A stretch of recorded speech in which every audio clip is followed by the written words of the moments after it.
Hello बच्चों, Hindi medium के number 1 channel Shubham classes में आपका एक बार फिर से स्वागत है। मैं आकाश सर आज आप लोगों के क्लास 12 तीसरा चैप्टर आव्यूह के बारे में पढ़ाऊंगा। ठीक है बेटा, जैसा कि आप लोग जानते हैं कि बीज गणित में कौन कौन चैप्टर बेटा, एक आव्यूह और दूसरा सारणी, ठीक है ना। उसमें से कितने नंबर का आपका आएगा बेटा? 15 नंबर का आएगा आप लोगों को। ठीक है बेटा, आप लोग अगर आप लोगों ने आव्यूह और सारणी पढ़ लेते हैं अच्छे से तो आपसे 15 नंबर कोई नहीं ले जा सकता। आव्यूह और प्लस में सारणी, ठीक है बेटा, समझ रहे हैं आप? समझ रहे हैं?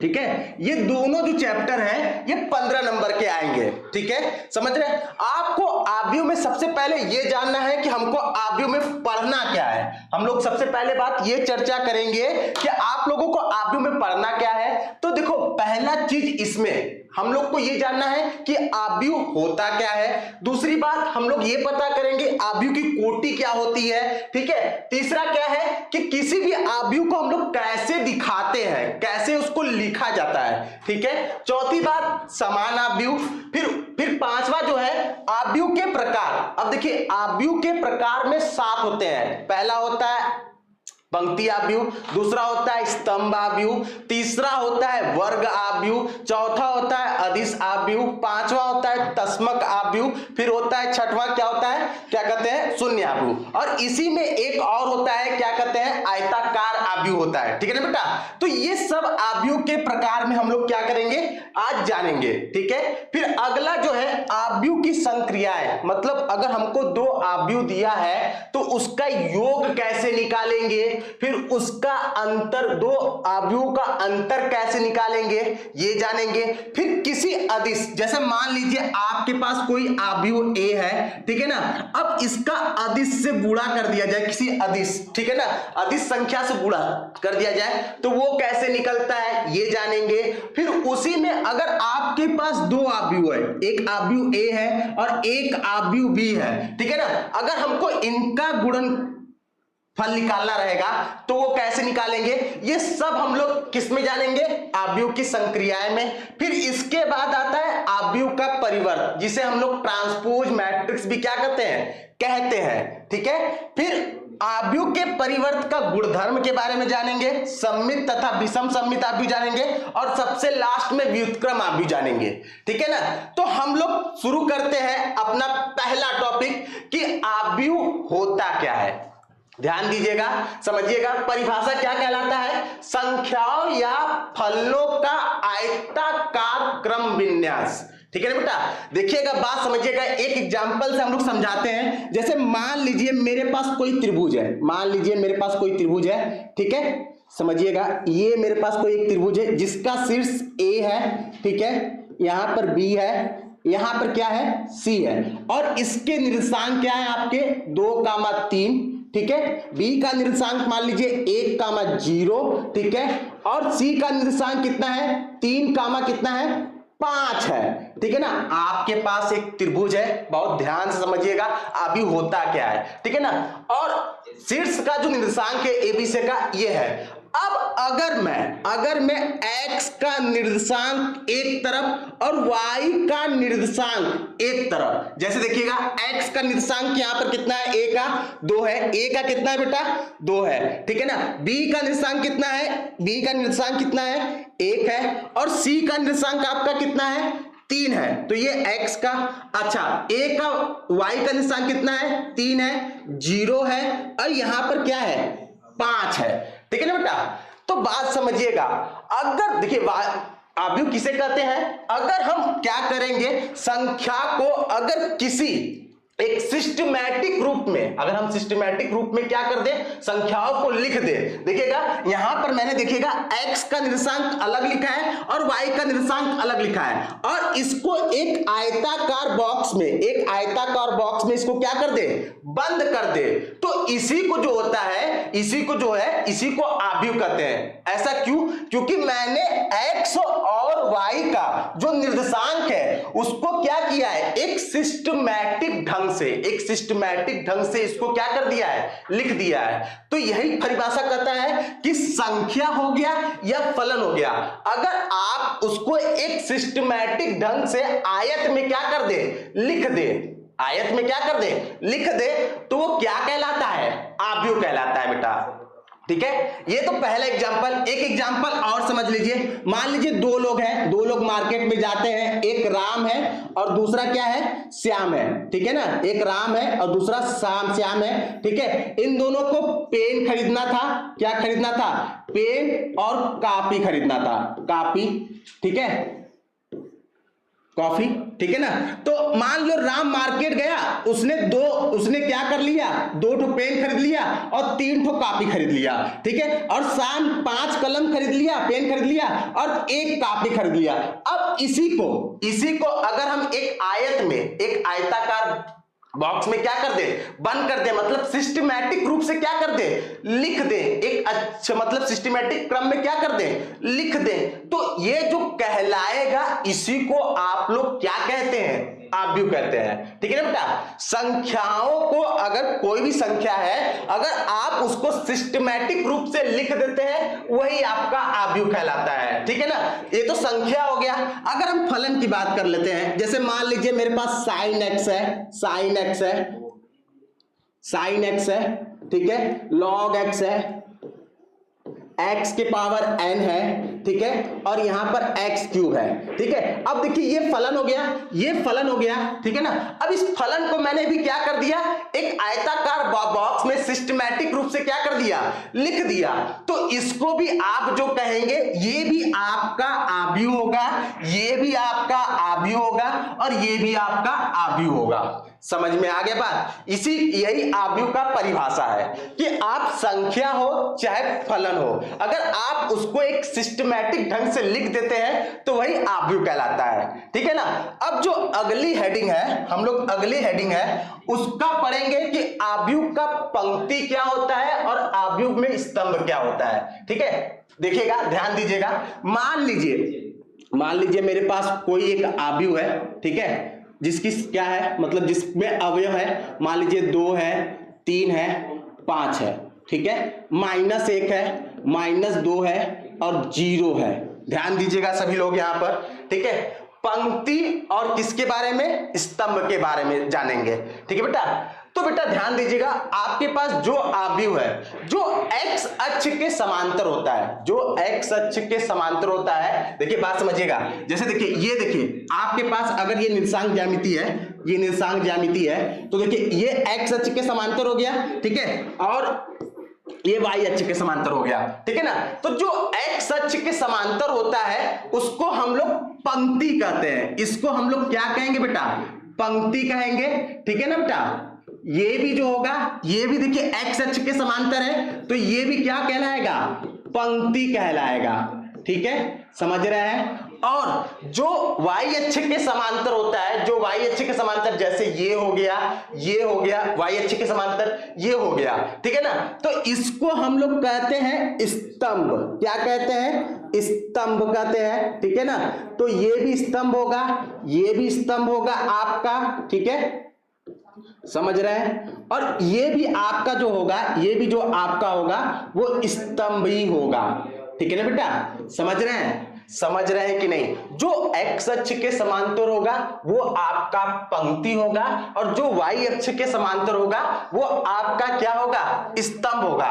और आव्यूह के अंदर जो होते हैं उनको हम लोग कहते हैं अवयव कहते हैं। क्या कहते हैं, अवयव कहते हैं या एलिमेंट कहते हैं। मतलब ये जो 2, 3, 5, -1, -2, 0 है, ये क्या होंगे, इस आव्यूह के एलिमेंट, अवयव होंगे। ठीक है, समझ रहे हैं। अच्छा, ये तो बात समझ लिए। अब एक बात समझिएगा, जैसे देखिएगा, ये भी पंक्ति है, ये भी पंक्ति है, लेकिन ये पहला पंक्ति है और पंक्ति को इंग्लिश में रो कहते हैं, तो इसलिए इसको हम लोग किससे दर्शाएंगे, R1 से दर्शाएंगे। अच्छा, ये कौन सा पंक्ति है, ये आपका दूसरा पंक्ति है, तो इसको हम किससे दर्शाएंगे, R2 से दर्शाएंगे। समझ रहे हैं बात। ठीक है, इसको हम लोग किससे दर्शाएंगे, R2 से। अब इसी तरह देखिए बात समझिएगा, इस आव्यूह में कितने स्तंभ है, 3 स्तंभ है। ये देखिए पहला स्तंभ है तो हम लोग इसको किससे दर्शाएंगे, C1 से। ये दूसरा स्तंभ है, इसको हम लोग किससे दर्शाएंगे, C2 से। ये तीसरा स्तंभ है, इसको हम लोग किससे दर्शाएंगे, C3 से। ठीक है ना बेटा। तो देखिएगा बात हम लोग कैसे पहचानेंगे कि कितने पंक्ति है, किसी आव्यूह में कितने पंक्ति हैं और कितने स्तंभ है। तो आप लोग ध्यान दीजिएगा, एक्स अक्ष के जो समांतर होगा, एक्स अक्ष के जो समांतर होगा वो पंक्ति होगा, और वाई अक्ष के जो समांतर होगा वो स्तंभ होगा। ठीक है ना। तो यहां पर देखिए ये एक्स अक्ष के समांतर था तो पहला पंक्ति, ये भी एक्स अक्ष के समांतर है तो दूसरा पंक्ति। ठीक है, ये वाई अक्ष के समांतर है तो पहला स्तंभ, और दूसरा है तो दूसरा स्तंभ, और ये तीसरा है तो तीसरा स्तंभ। ठीक है ना बेटा। ये तो हो गया हम लोग पंक्ति और स्तंभ के बारे में जाने। ठीक है ना। अब अगला जो हेडिंग है वो है आपका आव्यूह का कोटि। हम लोग किसी भी आव्यूह का कोटि कैसे बताएंगे। जैसे मान लीजिए अगर मेरे पास यही आव्यूह है, ठीक है, समझिएगा। मान लीजिए मेरे पास किसी आव्यूह का कोटि पता करना है, तो देखिए जो आव्यूह का कोटि होता है, जो आव्यूह का कोटि होता है, आपका आव्यूह का कोटि जो होता है, आव्यूह का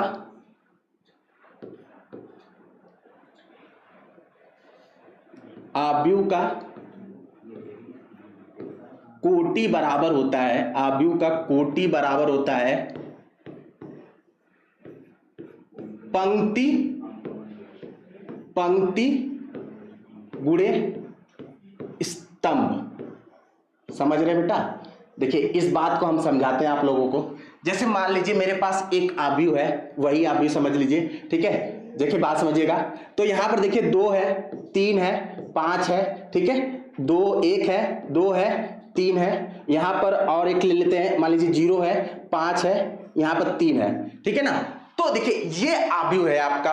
अगर मैं यहां पर देखूं तो देखिए ये पहला पंक्ति हो गया, ये पहला पंक्ति हो गया, ये वाला दूसरा पंक्ति हो गया, ये वाला तीसरा पंक्ति हो गया। ठीक है ना बेटा। ठीक है, तो मतलब यहां पर पंक्तियों की जो संख्या होगी, पंक्ति की संख्या होगी, ठीक है ना, पंक्ति की संख्या होगी, वो आपका कितना होगा बेटा, वो आपका होगा 3। और यहां पर जो स्तंभों की संख्या, देखिए एक स्तंभ यहां पर, दूसरा स्तंभ यहां पर, और तीसरा स्तंभ यहां पर। तो जो स्तंभों की संख्या होगी वो भी आपका यहां पर कितना होगा, स्तंभों की संख्या होगी वो भी आपका कितना होगा, 3 ही होगा। ठीक है ना। और हमको कोटि बताना है, आव्यूह का कोटि, तो क्या करता है, पंक्ति गुणे स्तंभ। मतलब समझिएगा, मतलब देखिए इसमें 3 पंक्ति है गुणे 3 स्तंभ है।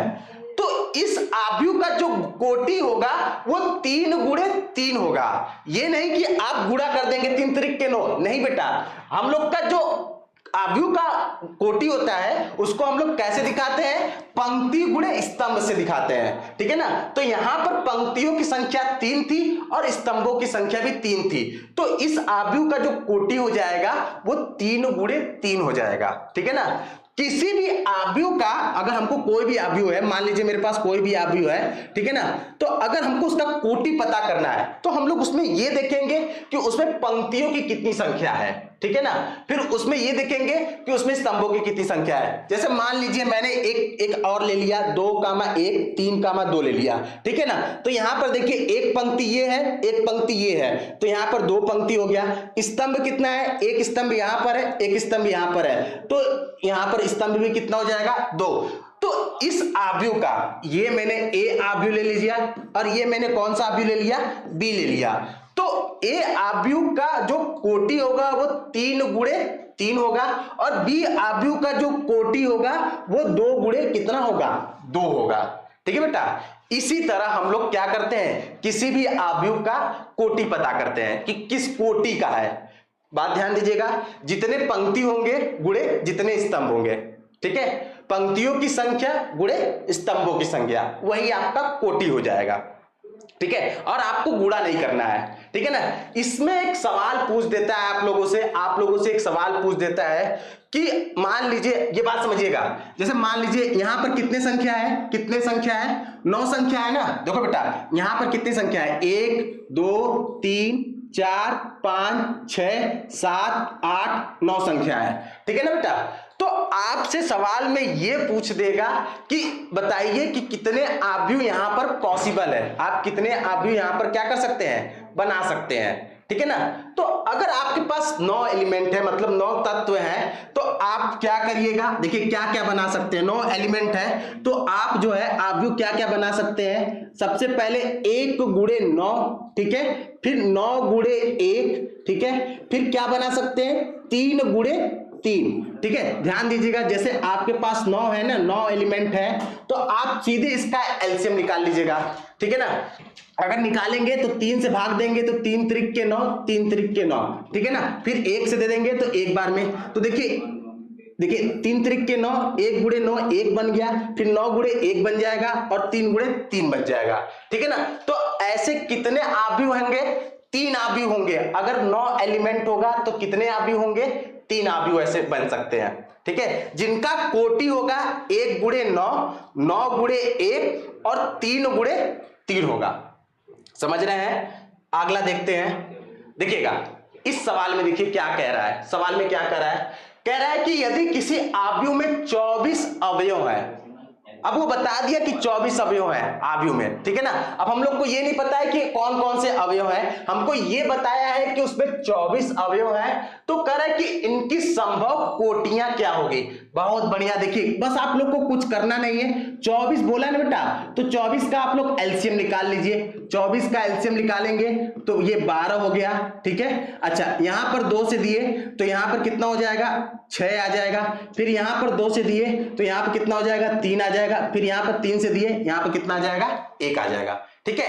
अब देखिए हम लोग बनाएंगे, यहां पर हम लोग देखिए पहला मेरा क्या बन जाएगा, मतलब ये हो सकता है 24 अवयव है ना, मतलब ये हो सकता है कि एक पंक्ति हो और 24 क्या हो, स्तंभ हो।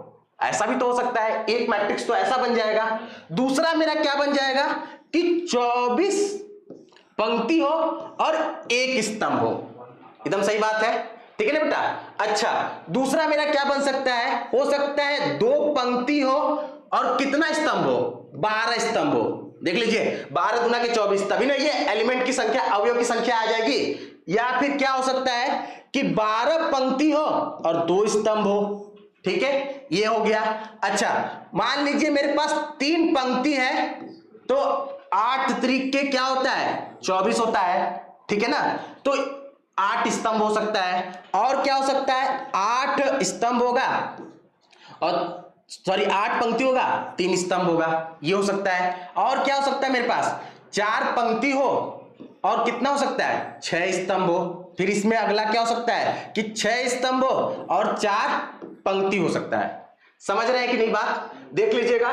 तो देखिए तो इनकी संभव कोटियां क्या है, तो देखिए एक ये कोटि हो गया, ये कोटि हो सकता है, ये कोटि हो सकता है, ये कोटि हो सकता है, ये कोटि हो सकता है, ये कोटि हो सकता है, ये कोटि हो सकता है, ये हो सकता है।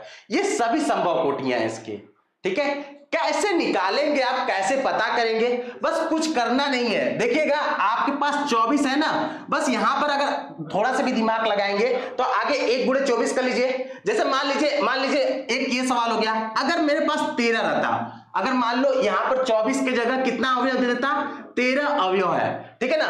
तो देखिए 13 का क्या क्या बन सकता है, 13 का क्या क्या बन सकता है। देखिए 13 जो होता है वो सिर्फ एक खुद ही से कटता है, तो क्या बन जाएगा, 1 गुणे 13 बन जाएगा और 13 गुणे 1 ही बनेगा। बस यही दोनों बनेगा, क्योंकि ये किसी और दूसरी संख्या से भाग नहीं जा रहा है। लेकिन 24 में 2 से भी चला जाएगा, 3 से भी चला जाएगा, 4 से भी चला जाएगा, 6 से भी चला जाएगा, 8 से चला जाएगा, 12 से चला जाएगा।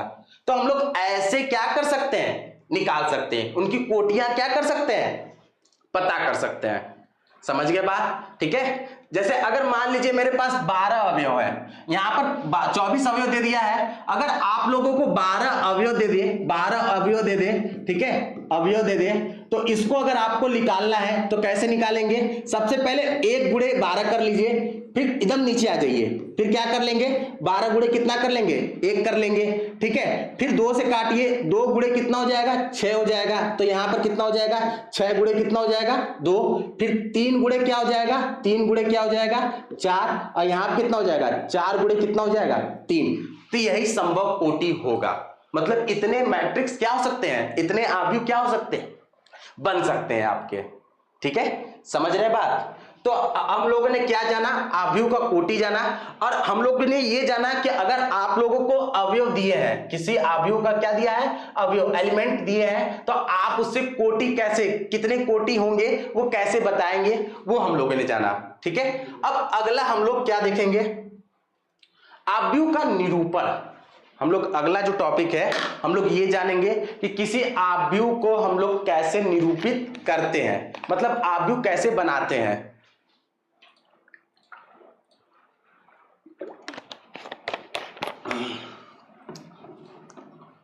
ध्यान दीजिएगा, हम लोग अगला टॉपिक पढ़ेंगे आव्यूह का निरूपण, ठीक है ना। हम लोग कैसे किसी आव्यूह को कैसे बनाया जाता है, ठीक है बेटा। जैसे मान लीजिए मेरे पास एक है आव्यूह, ठीक है ना, ये समझिएगा समझिएगा, ये हम लोग के पास मान लीजिए 2x3 का एक आव्यूह है। इसका ये मतलब होगा कि इसमें 2 पंक्ति होंगी और 3 स्तंभ होंगे, ठीक है ना। अब हमको पता नहीं है कि यहां पर क्या क्या है, यहां पर क्या क्या है। देखिए एक पंक्ति यहां पर हो गया, ये दूसरा पंक्ति हो गया, एक स्तंभ यहां, एक स्तंभ दूसरा स्तंभ, ये तीसरा स्तंभ। ये देखिए 2 गुणे 3 का एक मैंने आव्यूह बना दिया। अब हम लोगों को यहां पर पता नहीं है, ठीक है ना, कि यहां पर कौन से एलिमेंट है, ठीक है ना। तो एक बात आप लोग ध्यान दीजिएगा, जो आई होता है ना बेटा, जो आई होता है वो, आगे एक बात समझिएगा, जो अवयव होता है, अवयव जिसको इंग्लिश में एलिमेंट बोलते हैं, इसको हम लोग दर्शाते हैं AIJ से, ठीक है ना बेटा, AIJ से। आई जो होता है वो पंक्ति को दर्शाता है, उस आव्यूह के किसको दर्शाता है, पंक्ति को दर्शाता है, और जो जे होता है बेटा ना, उस आव्यूह के स्तंभ को दर्शाता है, स्तंभ को दर्शाता है, ठीक है बेटा, समझ रहे हैं। अवयव जो होता है वो उसको किससे निरूपित करते हैं, AIJ से। अगर मैंने यहीं पर इसी को AIJ को एक आयताकार बॉक्स में क्या कर दिया, बंद कर दिया, तो ये जो हो जाएगा, ये हो जाएगा आपका आव्यूह हो जाएगा, ठीक है बेटा। अगर इसको आयताकार बॉक्स में नहीं बंद किया है तो वो आपका अवयव रहेगा। और आई जो होता है उसको पंक्ति से दर्शाता है, आई पंक्ति को दर्शाता है, और जे होता है वो स्तंभ को दर्शाता है, समझ रहे बात। ध्यान दीजिएगा, हमको 2x3 का एक आव्यूह बनाना है, ठीक है ना। तो सब जगह देखो बेटा ए होता है, यहां पर भी ए होता है, यहां पर भी क्या होता है ए होता है, यहां पर भी ए होता है, यहां पर भी ए होता है, यहां पर भी ए होता है। अब देखिए बात समझिएगा, अब हमको इसको दर्शाना है, कैसे लिखेंगे इसको, ठीक है। अच्छा, ये आपका कौन सा पंक्ति है बेटा, ये आपका कौन सा पंक्ति है सर, पहला पंक्ति है, ये R1 है, ठीक है। ये कौन सा पंक्ति है आपका, ये आपका R2 है सर, ठीक है ना, दूसरा पंक्ति है। ये कौन सा स्तंभ है, ये आपका C1 है, ये आपका कौन सा है C2 है, और ये आपका कौन सा है C3 है, ठीक है ना, C3 है। अब हम अगर पहले एलिमेंट को निरूपित करें, अगर हमको लिखना है तो कैसे लिख लेंगे कि पहला एलिमेंट का क्या एड्रेस होगा, ठीक है ना, समझ रहे बात, ठीक है। तो देखिए बात समझिएगा, ये जो देखिए ये वाला एलिमेंट पहला पंक्ति है और पहला ही स्तंभ है, तो इसका क्या हो जाएगा A11 हो जाएगा, इसका जो इस एलिमेंट का एड्रेस हो जाएगा वो A11 हो जाएगा, ठीक है ना। अगर हम दूसरे की बात करें, दूसरा एलिमेंट इसका बात करें, तो देखो पंक्ति तो पहला है, पंक्ति कौन सा मेरा है पहला है, लेकिन स्तंभ मेरा कौन सा है, स्तंभ देखिए कौन सा है दूसरा है, तो इस एलिमेंट का जो एड्रेस हो जाएगा वो हो जाएगा A12 हो जाएगा। अगर मैं इस एलिमेंट की बात करूं तो देखिए बात समझिएगा, पंक्ति आपका कौन सा है पहला ही है, ठीक है ना, लेकिन स्तंभ आपका कौन सा हो जा रहा है बेटा, तीसरा हो जा रहा है, ठीक है ना। तो इस एलिमेंट का जो एड्रेस हो जाएगा वो A13 हो जाएगा, ध्यान दीजिएगा, ठीक है। अच्छा, अब हम लोग इस एलिमेंट का एड्रेस की बात करते हैं, इस एड्रेस की बात करते हैं, तो यहां देखिए कौन सा स्तंभ पंक्ति है, दूसरा पंक्ति है, और स्तंभ कौन सा है मेरा, पहला है। देख लीजिएगा बेटा, देखिए इसकी बात किया जाए, इस एलिमेंट की बात किया जाए तो दूसरा पंक्ति है, लेकिन स्तंभ आपका कौन सा है, पहला है। अगर मैं इस एलिमेंट की बात करूं तो देखो बेटा, दूसरा पंक्ति है और यहां पर दूसरा स्तंभ भी है, ठीक है। अच्छा, इसकी बात किया जाए तो देखो दूसरा पंक्ति है लेकिन स्तंभ कौन सा है, तीसरा है। तो देखो बेटा, इसी तरह हम लोग क्या करते हैं, किसी आव्यूह का निरूपण करते हैं, किसी आव्यूह का क्या करते हैं, निरूपण करते हैं। जैसे मान लीजिए आप लोगों को कोई एक 2x2 का बनाना है, 2x2 का बनाना है, तो आप लोग देखिए बात समझिएगा, 2x2 का मतलब यहां पर दो पंक्ति होंगे, एक R1 होगा तो दूसरा क्या होगा, R2 होगा, ठीक है ना। और स्तंभ कितने होंगे, दो होंगे, C1 होगा और दूसरा क्या होगा, C2 होगा। कुल 4 एलिमेंट होंगे। कुल कितने एलिमेंट होंगे बेटा, 2 का 2 में गुणा करोगे तो आप लोगों को एलिमेंटों की संख्या मतलब अवयवों की संख्या पता चल जाएगा। जैसे यहां पर 2 गुणे 3 लिखा है तो यहां पर आप लोगों को संख्या पता चल गया कि इसमें कितने अवयव होंगे, कुल 6 अवयव होंगे, ठीक है ना बेटा, समझ रहे हैं आप। तो बात समझिएगा, अगर हमको इसको दर्शाना है तो यहां पर देखिए ये भी A, ये भी A, ये भी A, ये भी A, ठीक है ना। अगर अब हम देखो, अगर मुझे इसको लिखना है तो मैं क्या लिख सकता हूं, मैं लिख सकता हूं, देखिए ये कौन सा पंक्ति है आपका कौन सा पंक्ति है, पहला पंक्ति है, और कौन सा स्तंभ है, पहला स्तंभ है, तो दोनों 1 1 हो गया। अच्छा, यहां पर इसका अगर इस एलिमेंट का एड्रेस का बात करूं तो पहला पंक्ति है, लेकिन बात समझिएगा स्तंभ कौन सा है आपका, दूसरा स्तंभ है, ठीक है। अच्छा, इस एलिमेंट की बात करूं तो आपका देखिए बात समझिएगा, दूसरा पंक्ति है, ये दूसरा पंक्ति है, लेकिन स्तंभ आपका कौन सा है, पहला है। इस एलिमेंट की बात करूं, अगर मैं इस एलिमेंट की बात करूंगा तो मैं इसको क्या लिख सकता हूं कि दूसरा पंक्ति और दूसरा स्तंभ है, ठीक है ना। तो मैं अगर इसको अब लिखूं तो इसका क्या हो जाएगा, A11, यहां पर क्या हो जाएगा, A12, यहां पर क्या हो जाएगा, A21, और यहां पर क्या हो जाएगा, A22। यही जो होगा इस 2x2 आव्यूह का निरूपण होगा। समझ रहे हैं बात, ठीक है ना, समझ रहे हैं। अगर आपको मान लीजिए कोटि दे देता है, आपको क्या देता है, कोटि देता है, आपसे अवयवों की संख्या पूछ देता है, कितने अवयव होंगे, एक इस तरह का सवाल दे देता है कि मान लीजिए आपसे कह देगा कि एक 3x4 का या 3x5 का आव्यूह है, ठीक है ना, एक 3x5 कोटि का आव्यूह है, तो बताइए उसमें अवयवों की संख्या क्या होगी। तो जो अवयवों की संख्या होगी वो आपका होगा बेटा, अवयवों की संख्या जो होगी वो आपका हो जाएगा 15, ठीक है ना बेटा। आप गुणा कर लेंगे, आपको अवयवों की संख्या पता चल जाएगी। अच्छा, ये तो मैंने आप लोगों को बताया आव्यूह का निरूपण, कि मैं किसी आव्यूह को कैसे निरूपित करता हूं, मतलब कैसे लिखता हूं, ठीक है ना बेटा, समझ रहे हैं। चलिए अगला टॉपिक देखिए, इस पर एक सवाल भी हो जाए तो आप लोगों को अच्छे से और समझ में आ जाए। देखिए बात समझिएगा, कह रहा है 2x2 आव्यूह है। अच्छा, बता दिया पहले ही सवाल में कि आपको कितने क्रॉस कितने का बनाना है, 2x2 का बनाना है ना बेटा। तो यहां पर जो होगा, यहां पर आपका A11 आएगा, यहां पर आपका क्या आएगा, A12 आएगा, ठीक है। यहां पर आपका क्या आएगा, A21 आएगा, और यहां पर आपका क्या आएगा, A22 आएगा। यही ना 2x2 का एक आव्यूह होगा, ठीक है।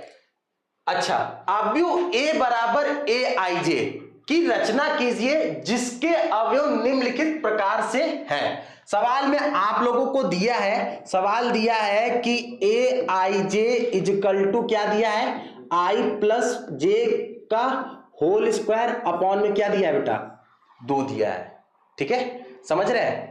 तो I जो होता है वो पंक्ति को दर्शाता है और जो J होता है वो किसको दर्शाता है, स्तंभ को। अगर हमको ये आव्यूह आपको निकालना है, तो देखो बेटा, आप अगर आपको पहला एलिमेंट निकालना है, पहला अवयव क्या है, तो I का मान आप यहां पर कितना रखेंगे, 1 रखेंगे। और अगर आपको A11 निकालना है, क्या निकालना है, A11, भैया आपको A11 निकालेंगे, A12 निकालेंगे, A21 निकालेंगे और A22 निकालेंगे, तभी तो आपको वो क्या कहते हैं, मैट्रिक्स क्या होगा, 2 क्रॉस 2 का मिलेगा, नहीं तो नहीं मिलेगा।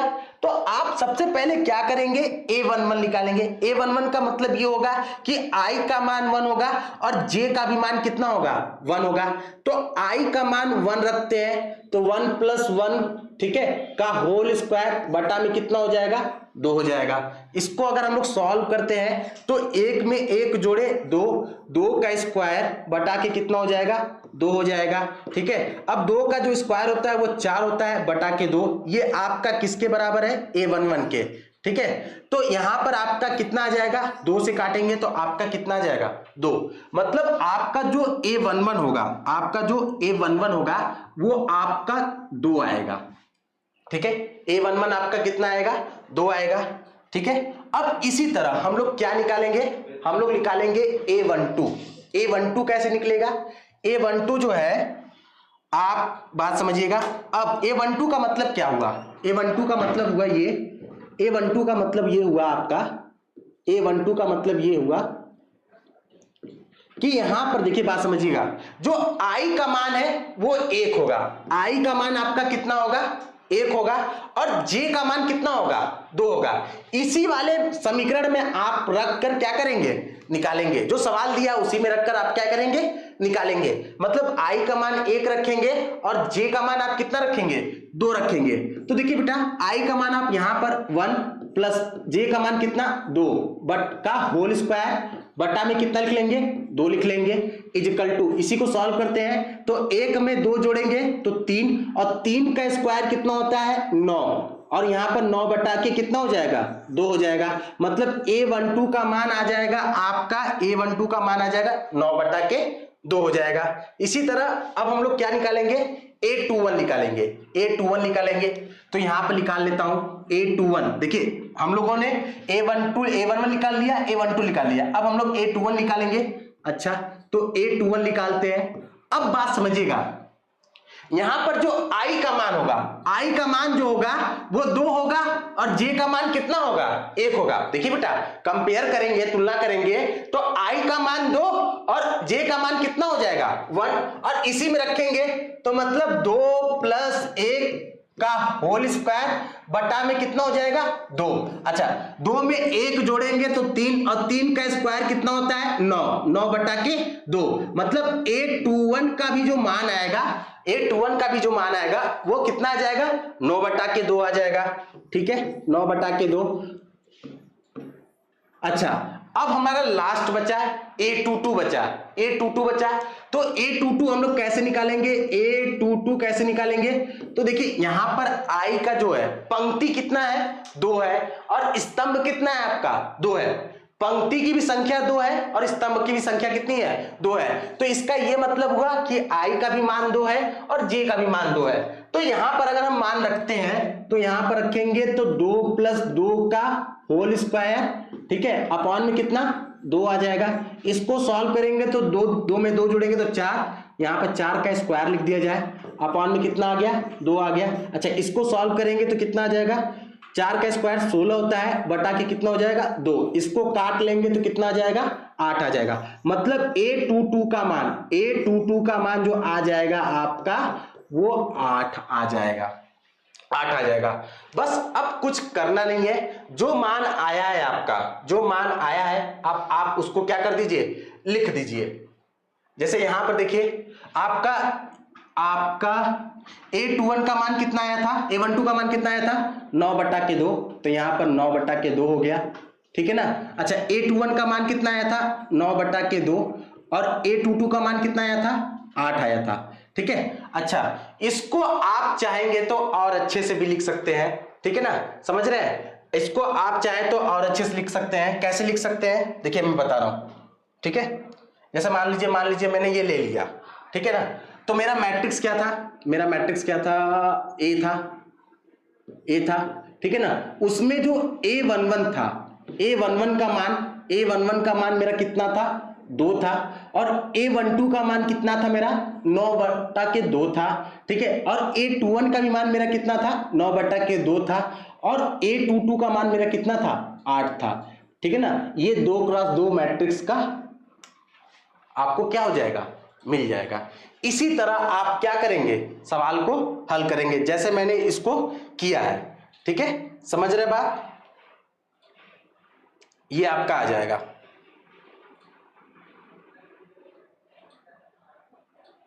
समझ रहे हैं? ये सवाल आपका हो गया।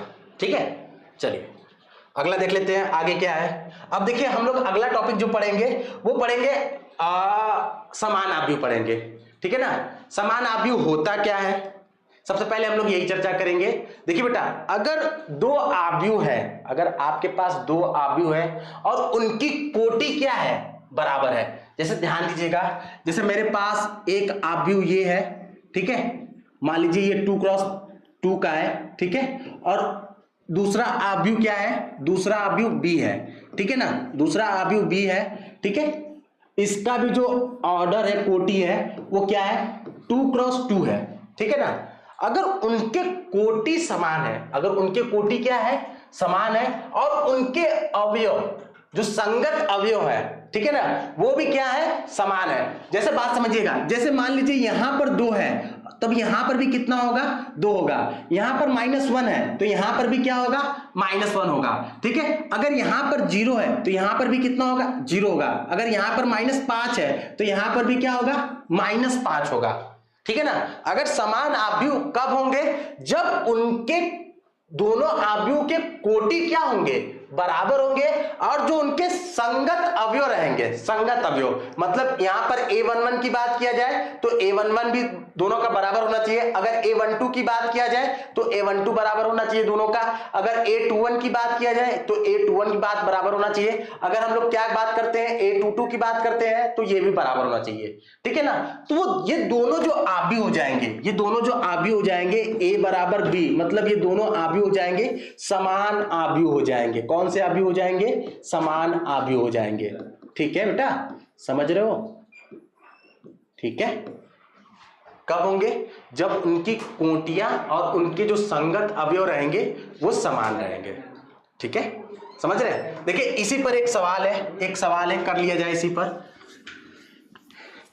ये देखिए सवाल में क्या दिया है, सवाल में ये दिया है कि ये दोनों आव्यूह जो है, ये दोनों आव्यूह एक दूसरे के समान है, ये दोनों आव्यूह जो है समान आव्यूह है। तब कह रहा है कि x y z का मान निकालिए। अगर समान आव्यूह है तो देखिए इसका ऑर्डर कितना है, 2 × 2 है। ठीक है ना, इसका ऑर्डर कितना है, 2 × 2 है। ठीक है, ध्यान दीजिएगा, जैसे ये दोनों आव्यूह जो है ये समान आव्यूह है। ठीक है ना बेटा, समान आव्यूह है, इसका ये मतलब हुआ कि इनके जो कोटि है, ये कोटि आपस में बराबर है, और जो इनके संगत आव्यूह है, सॉरी संगत जो अवयव है वो भी आपस में क्या होंगे, बराबर होंगे। तो ये देखिए इसमें सवाल दिया रहेगा कि ये दोनों समान आव्यूह हैं, तो बताइए x y z का मान क्या होगा। आपको ये बताना रहेगा इस सवाल में कि x y z का मान क्या होगा। तो मैंने अगर ये समान आव्यूह दिया है तो मैंने बताया था कि संगत अवयव आपस में बराबर होंगे। तो देखो बेटा, ये देखो ये a11 होता है, ये भी a11 होता है, तो ये a11 आपस में बराबर होगा, मतलब यहां पर a11 और यहां का a11 दोनों का आपस में बराबर होगा कि नहीं होगा। तो देखिए यहां पर कितना दिया है, a11 4 दिया है, और यहां पर a11 का मान कितना दिया है, y। ठीक है ना, तो y का जो मान हो जाएगा वो कितना हो जाएगा, 4 हो जाएगा, और जो z का मान हो जाएगा, z का मान हो जाएगा वो कितना हो जाएगा, 3 हो जाएगा, और जो x का मान हो जाएगा, जो आपका x का मान हो जाएगा वो 1 हो जाएगा। ठीक है ना, इस तरह का सवाल पूछता है एग्जाम में, क्या कि आपको कह देगा कि दो आव्यूह है और दोनों आव्यूह समान है। ठीक है ना, तो कहेगा कि जो आपका x y z w भी दे सकता है। ठीक है ना, समझ रहे बात, तो उसका भी मान पूछता है पेपर में। ठीक है, समझ रहे हैं? चलिए समान आव्यूह हो गए। अब हम लोग पढ़ेंगे आव्यूह के प्रकार, आव्यूह के प्रकार पढ़ेंगे। ठीक है ना बेटा, तो आव्यूह के प्रकार में इसको ध्यान से देखिएगा सब लोग, सभी लोग। ठीक है ना, आव्यूह के प्रकार में पहला चीज होता है पंक्ति आव्यूह। पंक्ति आव्यूह होता क्या है, ध्यान दीजिएगा। पंक्ति आव्यूह में क्या होता है कि जिसमें केवल एक पंक्ति हो, वह आव्यूह जिसमें केवल कितने पंक्ति हो, एक पंक्ति हो। ठीक है, एक पंक्ति हो तो उसको हम लोग क्या कहते हैं, पंक्ति आव्यूह कहते हैं। ध्यान दीजिएगा, यहां पर पंक्ति आव्यूह में क्या होता है कि एक पंक्ति होगा, लेकिन कॉलम जो होंगे, कॉलम जो हो सकते हैं, स्तंभ जो होंगे वो ढेर सारे हो सकते हैं। जैसे मैं एक एग्जांपल लिख दूं, जैसे मैं एक एग्जांपल लिख दिया, मैंने मान लिया 1 है, 2 है, 3 है, 4 है, ठीक है ना बेटा। तो यहां पर देखो, ये मैंने एक आव्यूह लिख दिया। अब देखो यहां पर देखो पंक्ति कितना है, 1 है, पंक्ति कितना है, 1 है, लेकिन स्तंभ कितना है, 1 2 3 4, ठीक है ना। तो यहां पर देखो बेटा, पंक्ति आपका पंक्ति आव्यूह में क्या होना चाहिए, पंक्ति आव्यूह में आपका पंक्ति 1 होना चाहिए और स्तंभों की संख्या अनगिनत होनी चाहिए, ठीक है ना, कितना भी हो जाए, ठीक है, समझ रहे हो। इसका जो स्टैंडर्ड रूप होता है उसको हम लोग कैसे लिखते हैं, m गुणे n से लिखते हैं, समझ रहे हैं आप, m गुणे किससे लिखते हैं, n से लिखते हैं, ठीक है ना, जो इसका कोटि होता है, और n की जगह पर कुछ भी हो सकता है, समझ रहे, जितने स्तंभ रहेंगे। अच्छा, अब अगला देखते हैं, स्तंभ आव्यूह क्या होता है। स्तंभ आव्यूह क्या होता है, स्तंभ आव्यूह में केवल क्या होते हैं, एक स्तंभ होते हैं, केवल एक स्तंभ होते हैं, ठीक है, केवल एक स्तंभ है, ठीक है। वह आव्यूह जिसमें सिर्फ और सिर्फ एक स्तंभ हो, लेकिन पंक्ति कितने भी हो सकते हैं, खाली स्तंभ एक होना चाहिए। अगर मैं इसका लिखना चाहूं तो मैं लिख सकता हूं 1 0 3 लिख दिया, ठीक है ना। तो देखिए बात समझिएगा, ये मैंने एक एग्जांपल लिख लिया, तो देखिए यहां पर स्तंभ एक ही है, लेकिन पंक्ति कितने हैं, 3 है, तो मैं इसको क्या लिखूंगा, 3 गुणे 1 लिखूंगा, ठीक है ना बेटा। स्तंभ एक है लेकिन पंक्ति कितने भी हो सकते हैं, ठीक है ना। जो इसका स्टैंडर्ड फॉर्म होगा, जो इसका स्टैंडर्ड फॉर्म होगा वो आपका होगा m गुणे 1 होगा स्तंभ आव्यूह का, ठीक है। अच्छा, वर्ग आव्यूह हम लोग समझते हैं, वर्ग आव्यूह होता क्या है, ठीक है। अगर पंक्तियों की संख्या जो होगी, अगर पंक्तियों की संख्या जो होगी अगर स्तंभों की संख्या के बराबर होगी तो उसको हम लोग क्या कहते हैं, वर्ग आव्यूह कहते हैं, समझिएगा बात, ठीक है। जैसे लिख लेता हूं मैं पहले, पंक्ति की संख्या, पंक्ति की संख्या बराबर, पंक्ति की संख्या बराबर स्तंभों की संख्या, स्तंभों की संख्या, ठीक है, स्तंभों की संख्या अगर आपस में बराबर हो गए, ठीक है, तो उसको हम लोग क्या कहेंगे, वर्ग आव्यूह कहेंगे। जैसे बात समझिएगा, एक एग्जांपल मैं ले लेता हूं, जैसे मान लीजिए यहां पर 2 है, यहां पर 1 है, यहां पर 3 है, यहां पर 5 है, ठीक है। तो देखो बेटा, यहां पर एक पंक्ति, दो पंक्ति, पंक्ति कितना है, 2 है, स्तंभ कितना है, 2 है, ठीक है ना। तो देखो पंक्ति भी 2 है और स्तंभ भी 2 है, ठीक है। तो इसको हम लोग कहते हैं, क्या कहते हैं, वर्ग आव्यूह कहते हैं, ठीक है। यहां पर पंक्तियों की संख्या स्तंभों की संख्या के क्या है, बराबर है। अगर आपके पास कोई, अगर आपके पास कोई 3x3 का, ठीक है ना, 3x3 का एक आव्यूह होगा तो ये भी जो होगा ये क्या होगा, वर्ग आव्यूह होगा। क्यों, क्योंकि पंक्तियों की संख्या भी 3 है और स्तंभों की संख्या भी कितना है, 3 है। अगर आपके पास कोई एक आव्यूह है जिसका क्या है, 4 गुणे 4 है, कोटि जो है वो 4 गुणे 4 है, तो ये भी जो होगा वर्ग आव्यूह होगा। क्यों, ऐसा क्यों होगा, क्योंकि यहां पर पंक्तियों की संख्या भी 4 है और स्तंभों की संख्या भी 4 है। अच्छा, एक बात और समझ लीजिए, मान लीजिए मैंने लिख दिया सिर्फ 5 लिख दिया, ठीक है, मेरे पास कोई एक आव्यूह है जिसमें सिर्फ एक एलिमेंट है, तो जो इसका ऑर्डर होगा बेटा, देखो एक स्तंभ, एक पंक्ति होगा और एक स्तंभ होगा, ठीक है ना। तो ये भी जो होगा, ये भी जो होगा, ठीक है ना, ये भी आपका कौन सा होगा, कौन सा मैट्रिक्स होगा, मतलब कौन सा आव्यूह होगा, वर्ग आव्यूह होगा। क्यों, क्योंकि पंक्तियों की संख्या 1 है और स्तंभों की संख्या भी कितनी है, 1 है, मतलब पंक्तियों की संख्या स्तंभों की संख्या की क्या है, बराबर है, ठीक है, समझ रहे बात। तो ये भी वर्ग आव्यूह हो जाएगा। अब हम लोग समझेंगे विकर्ण आव्यूह। विकर्ण आव्यूह होता क्या है, ठीक है, विकर्ण आव्यूह हम लोग समझेंगे। देखिए विकर्ण आव्यूह मैं यहां पर समझा देता हूं आप लोगों को, ठीक है ना, ध्यान दीजिएगा। विकर्ण आव्यूह जो होता है ना वो एक वर्ग आव्यूह होता है, ठीक है ना, वर्ग आव्यूह होता है। विकर्ण आव्यूह होता क्या है, विकर्ण आव्यूह होता क्या है, ठीक है, समझिएगा कि ऐसे वर्ग आव्यूह, ऐसे वर्ग आव्यूह जिनमें विकर्ण विकर्ण अवयव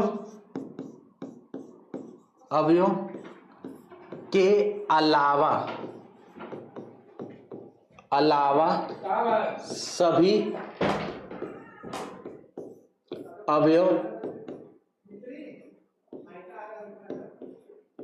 शून्य होते हैं। ठीक है ना बेटा, बात समझिएगा। इसका एक और फार्मूला भी होता है। जैसे मान लीजिए जैसे मेरे पास यही है, ठीक है। मेरे पास क्या बोले हम, जिनके या जिनमें देखिए बात समझिएगा, मैंने क्या लिखा, ऐसे वर्ग आयु जिनमें विकर्ण अवयव के अलावा सभी अवयव क्या होते हैं, शून्य होते हैं। विकर्ण तो जानते होंगे ना बेटा आप लोग। जैसे हमारे पास मान लीजिए ये एक आयत है बेटा, ठीक है ना, एक आयत है। अगर मैं इसको यहां से मिलाता हूं तो ये भी विकर्ण होता है, और यहां से मिलाता हूं तो ये भी विकर्ण होता है। ठीक है ना। तो जैसे मान लीजिए मेरे पास वर्ग आव्यूह बोला है, ठीक है ना, तो वर्ग आव्यूह मान लीजिए यहाँ पर 2 गुणे 2 है, आपके पास एक वर्ग आव्यूह है, ठीक है ना। तो विकर्ण अवयव के अलावा सभी अवयव, देखिएगा बात समझिएगा, आप जो विकर्ण अवयव लेंगे ना, इस तरह से लेंगे, ना कि इस तरीके से लेंगे। ठीक है ना। यहां पर मैट्रिक्स में आव्यूह में जो विकर्ण होगा आपका यहां पर होगा, ठीक है ना। तो आप विकर्ण अवयव को कुछ भी लिख लीजिए, मान लीजिए मैंने इसको 2 लिख लिया, यहां पर 5 लिख लिया, लेकिन विकर्ण अवयव के अलावा जो विकर्ण अवयव नहीं है, ठीक है ना, वो क्या होना चाहिए, आपका शून्य होना चाहिए।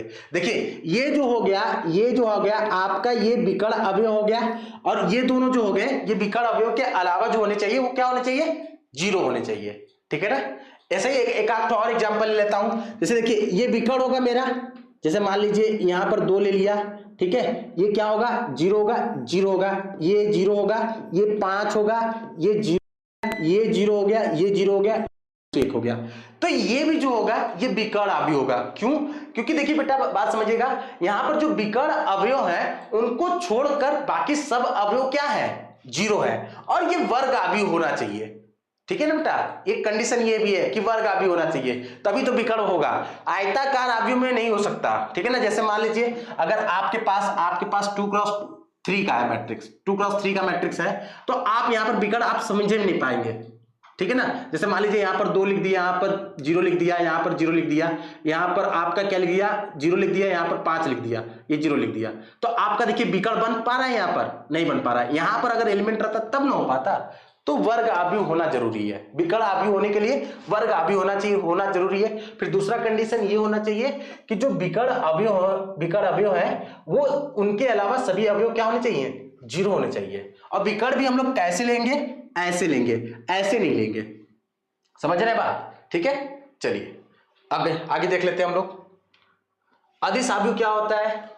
अदिश अवयव देखिए, अदिश अवयव भी वर्ग अवयव होता है, और क्या होता है, विकर्ण अवयव भी होता है। इसमें क्या होता है, ध्यान दीजिएगा, इसमें क्या होता है, इसमें लिखेंगे ऐसे विकर्ण अवयव, ऐसे विकर्ण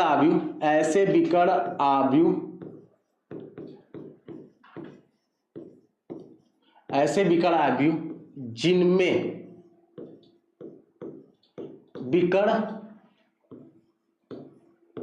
विकर्ण अवयव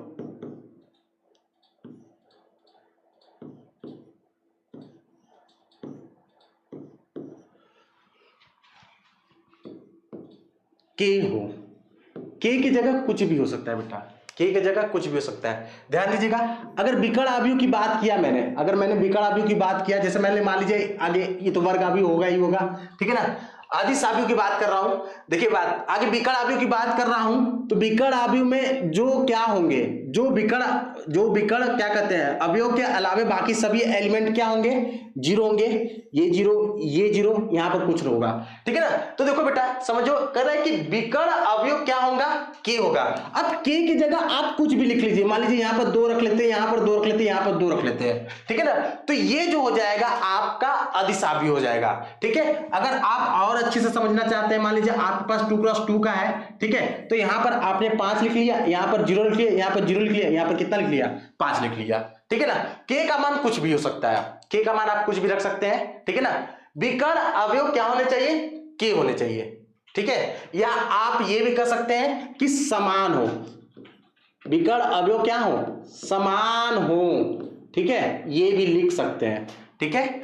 या तो के लिख सकते हैं या तो समान भी लिख सकते हैं। देखो विकर्ण अवयव समान है कि नहीं है, ठीक है, यहां पर भी विकर्ण अवयव समान है, ठीक है। तो ये जो हो जाएगा ये अदिश अवयव हो जाएगा, ठीक है। अब अगला ये देखिए बहुत इंपॉर्टेंट है, ये वाला जो है आप लोगों को बहुत इंपॉर्टेंट है, तस्मक अवयव। इसको आप लोग को इंग्लिश में आइडेंटिटी मैट्रिक्स भी कहते हैं, ठीक है ना। तो देखो बेटा जो तस्मक अवयव होता है ना, तस्मक अवयव विकर्ण अवयव भी होता है, वर्ग अवयव भी होता है, ठीक है ना। बस अंतर क्या होता है मालूम है, विकर्ण अवयव तस्मक अवयव और अदिश अवयव में अंतर क्या होता है मालूम है, ठीक है। ये जो विकर्ण अवयव है ना, यहाँ पर 2 और 5 है ना, समान है ना, लेकिन इसमें जो होता है इसका जो विकर्ण अवयव होगा, इसका जो विकर्ण अवयव होंगे ना, विकर्ण अवयव जो होंगे, विकर्ण अवयव जो होंगे वो क्या होंगे, वो क्या होंगे, 1 होंगे, ठीक है ना। इसमें जो विकर्ण अवयव होंगे वो क्या होंगे, 1 होंगे, तभी तो वो तस्मक अवयव कहलाएगा। ध्यान दीजिएगा, जैसे मान लीजिए मेरे पास एक 2x2 का मैट्रिक्स है, ठीक है। अच्छा विकर्ण अवयव ये है, ये 0 हो गया, ये 0 हो गया, ये 1, तो देखिए ये जो हो जाएगा ये क्या हो जाएगा, तस्मक अवयव हो जाएगा। ये तस्मक अवयव हो जाएगा कितने का, 2x2 का, 2 ऑर्डर का, ठीक है ना, ठीक है बेटा। अच्छा 3x3 का ले लेते हैं, 3x3 का ले लेते हैं, तो यहाँ पर 1 0 0 0 1 0 और यहाँ पर 0 0 1, ठीक है ना। ये कितने का हो जाएगा, 3x3 का हो जाएगा। ये भी देखिए तस्मक अवयव, आइडेंटिटी मैट्रिक्स बोलते हैं इसको, आई से दर्शाते हैं। किससे दर्शाते हैं, आई से। इसको भी हम लोग किससे दर्शाएंगे, आई से। कितने ऑर्डर का है बेटा, 2 ऑर्डर का है, तो यहाँ पर 2 ऑर्डर होना चाहिए। अच्छा ये कितने ऑर्डर का है, 3 ऑर्डर का है, तो यहाँ पे कितना हो जाएगा, 3 ऑर्डर हो जाएगा, ठीक है। इसको I2 से दर्शाते हैं, इसको I3 से दर्शाते हैं, ठीक है। आप लोग जब सवाल करेंगे तो आप लोगों को बहुत अच्छे समझ में आएगा। मैंने क्या बताया था कि जो विकर्ण अवयव हो जाएंगे वो क्या हो जाएंगे, 1 हो जाएंगे, ठीक है ना। और विकर्ण अवयव के अलावा सभी क्या रहेंगे, शून्य रहेंगे, ठीक है। ध्यान दिया, हो गया, चलिए। अच्छा शून्य अवयव की बात कर लेते हैं। तो देखो शून्य अवयव में ऐसा कोई प्रॉपर्टी नहीं होता है, ऐसा कोई प्रॉपर्टी नहीं होता है कि वो वर्ग अवयव ही होना चाहिए। वो वर्ग अवयव भी हो जाएगा, वो आयताकार अवयव भी हो सकता है। आयताकार अवयव का मतलब समझ रहे हैं, आयताकार अवयव का मतलब जिसमें पंक्तियों की संख्या जो होना चाहिए ना, पंक्तियों की संख्या जो होगा वो क्या होना चाहिए, स्तंभों की संख्या के बराबर नहीं होना चाहिए। जैसे बात समझिएगा, अगर मैंने 2x3 लिख दिया, मैंने कोई एक मैट्रिक्स लिख लिया जिसका ऑर्डर कितना है, 2x3 है, तो ये आपका आयताकार अवयव है। या मैंने क्या लिख दिया, 3 × 2 लिख दिया, ठीक है ना, तो ये भी आपका क्या है, आयताकार अवयव है। क्यों, क्योंकि यहां पर पंक्तियों की जो संख्या है वो क्या है, स्तंभों की संख्या के बराबर नहीं है। यहां पर भी पंक्तियों की संख्या स्तंभों की संख्या के बराबर नहीं है, ठीक है। चलिए शून्य अवयव आपका वर्ग अवयव भी हो सकता है और आयताकार अवयव भी हो सकता है। होता क्या है शून्य अवयव, जैसे मान लीजिए मेरे पास कोई भी अवयव है, उसके सारे एलिमेंट क्या हो, 0 हो, ठीक है ना, उसके सारे एलिमेंट क्या हो, 0 हो, तो उसको हम लोग क्या कहते हैं, शून्य अवयव। जैसे यही है मेरे पास, ठीक है ना, इसका ऑर्डर कितना हो जाएगा, 2 पंक्ति है और 3 कॉलम है, स्तंभ है, ठीक है ना, तो ये जो हो जाएगा ये शून्य अवयव हो जाएगा, ठीक है ना। और इसको हम लोग ओ से दिखाते हैं, किससे दिखाते हैं, ओ से, ठीक है। अच्छा एक और एग्जांपल ले लेते हैं हम लोग, एक और एग्जांपल ले लेते हैं। जैसे मान लीजिए मेरे पास 2x2 का है, ठीक है ना, तो यहाँ पर 0, यहाँ पर भी 0, यहाँ पर भी 0, यहाँ पर भी 0, ये आपका ये भी जो होगा ये भी आपका शून्य अवयव क्या होगा, कहलाएगा। समझ में आ गया बात, ठीक है। ये तो हो गया आपके अवयव के प्रकार, ठीक है ना। कुल 7-8 होते हैं, जिसमें से मैंने पहला क्या बताया, पंक्ति अवयव बताया, स्तंभ अवयव बताया, वर्ग अवयव बताया, विकर्ण अवयव बताया, ठीक है। उसके बाद अदिश अवयव बताया, उसके बाद तस्मक अवयव बताया। देखिए तस्मक अवयव जो होता है ना वो विकर्ण अवयव भी होता है और वर्ग अवयव भी होता है, ठीक है ना। और जो अदिश अवयव होता है वो कौन सा अवयव होगा, वर्ग अवयव होगा, ठीक है। चलिए अब देखिए, अब हम लोग सीखेंगे अवयव की संक्रियाएं। अगर हमारे पास 2 अवयव दिया है, तो उनका योग हम लोग कैसे निकालते हैं, उनका अंतर कैसे निकालते हैं, समझ रहे बात, ठीक है। जैसे समझिएगा बात, मेरे पास कोई एक अवयव है ए है, ठीक है ना, यहां पर 2,3 4 0 ए ये है और बी है, ठीक है। यहां पर क्या है 5 है, 0 है, -2 है और 5 है, ठीक है ना। अब हमको इसको जोड़ना है, इन दोनों अवयवों को क्या करना है, जोड़ना है। आगे अगर आपको अवयव का योग निकालना है तो जो दोनों अवयव हैं उनके जो कोटि होंगे वो बराबर होने चाहिए, तभी तो हम दोनों अवयव को जोड़ पाएंगे, नहीं तो हम नहीं जोड़ पाएंगे, ठीक है ना। जो दोनों अवयव होंगे, अगर आपको ए और बी दिया है तो दोनों अवयव का कोटि क्या होना चाहिए, समान होना चाहिए, ठीक है ना, कोटि समान होना चाहिए। जैसे अगर मैं यहां पर बात करूं तो ये 2x2 का है और ये भी क्या है 2x2 का है, ये भी मैट्रिक्स 2x2 का है और ये भी मैट्रिक्स 2x2 का है, तो दोनों का देखो कोटि जो है वो आपस में क्या है, बराबर है, ठीक है ना। ठीक है, तो जब आप आपस में इन दोनों का कोटि बराबर होगा तो मैं इन दोनों मैट्रिक्स को क्या कर सकता हूं, इन दोनों मैट्रिक्स को मैं जोड़ सकता हूं। मतलब मैं यहां से a प्लस बी क्या कर सकता हूं, निकाल सकता हूं। अगर आपके पास कोई a मैट्रिक्स है दिया है, उसका है 2x2 3 दिया है और दूसरा दिया है b, अगर उसका दिया है कितना, उसका कितना दिया है 3x2 दिया है, अगर आपको ये जोड़ने के लिए करें तो आप कभी भी जोड़ नहीं पाएंगे। क्यों, क्योंकि वो पहले ही कंडीशन को फुलफिल नहीं कर पा रहा है कि दोनों मैट्रिक्स का जो ऑर्डर होना चाहिए वो समान होना चाहिए। यहां पर 2x3 है, यहां पर 3x2 है, तो फुलफिल नहीं हुआ। ऑर्डर समान होना चाहिए तभी तो जोड़ पाएंगे या तभी घटा पाएंगे। अंतर में भी यही है कि जो ऑर्डर होना चाहिए दोनों अवयवों का वो क्या होना चाहिए, बराबर होना चाहिए, ठीक है। चलिए तो देखिए हम लोग कैसे निकालेंगे a प्लस बी। आगे a लिख लेते हैं, यहां पर a लिख लेते हैं, तो 2 3 4 यहां पर 0 है, ठीक है। अच्छा ये प्लस कर लेंगे, यहां पर प्लस कर लेंगे, b लिखेंगे तो 5 0 -2 यहां पर कितना हो जाएगा 5 हो जाएगा, ठीक है। समझ रहे बात। अच्छा इसको अगर हम लोग जोड़ते हैं, तो 2 में 5 जोड़ेंगे, 2 में 5 जोड़ेंगे तो हमारा कितना आ जाएगा 7 आ जाएगा। देखिएगा बात समझिएगा, ये a11 है, ये a11 है तो a11 के साथ जुटेगा, a12 के साथ जुटेगा, a21 के साथ जुटेगा, a22 के साथ जुटेगा। समझ रहे बात। तो आप इसको लिखेंगे कैसे, देखिए इसको लिखेंगे आप लोग 2 प्लस कितना लिखेंगे 5 लिख लेंगे, इसको जोड़ लिए। अच्छा इसको जोड़ेंगे तो 3 प्लस कितना लिख लिए 0 लिख लिए, 3 प्लस 0 हो गया। अगला देखिए यहां पे देखिए 4 है और यहां पर कितना है -2 है, तो यहां पे 4 प्लस ब्रैकेट में कितना लिख लेंगे -2, ठीक है ना। सेम एड्रेस को जोड़ेंगे, जैसे यहां पर a21 होता है तो यहां पर a21 के साथ जोड़ेंगे, ठीक है। अच्छा यहां पर 0 है और यहां पर प्लस में कितना हो जाएगा 5 हो जाएगा। समझ रहे हैं बात, ठीक है ना।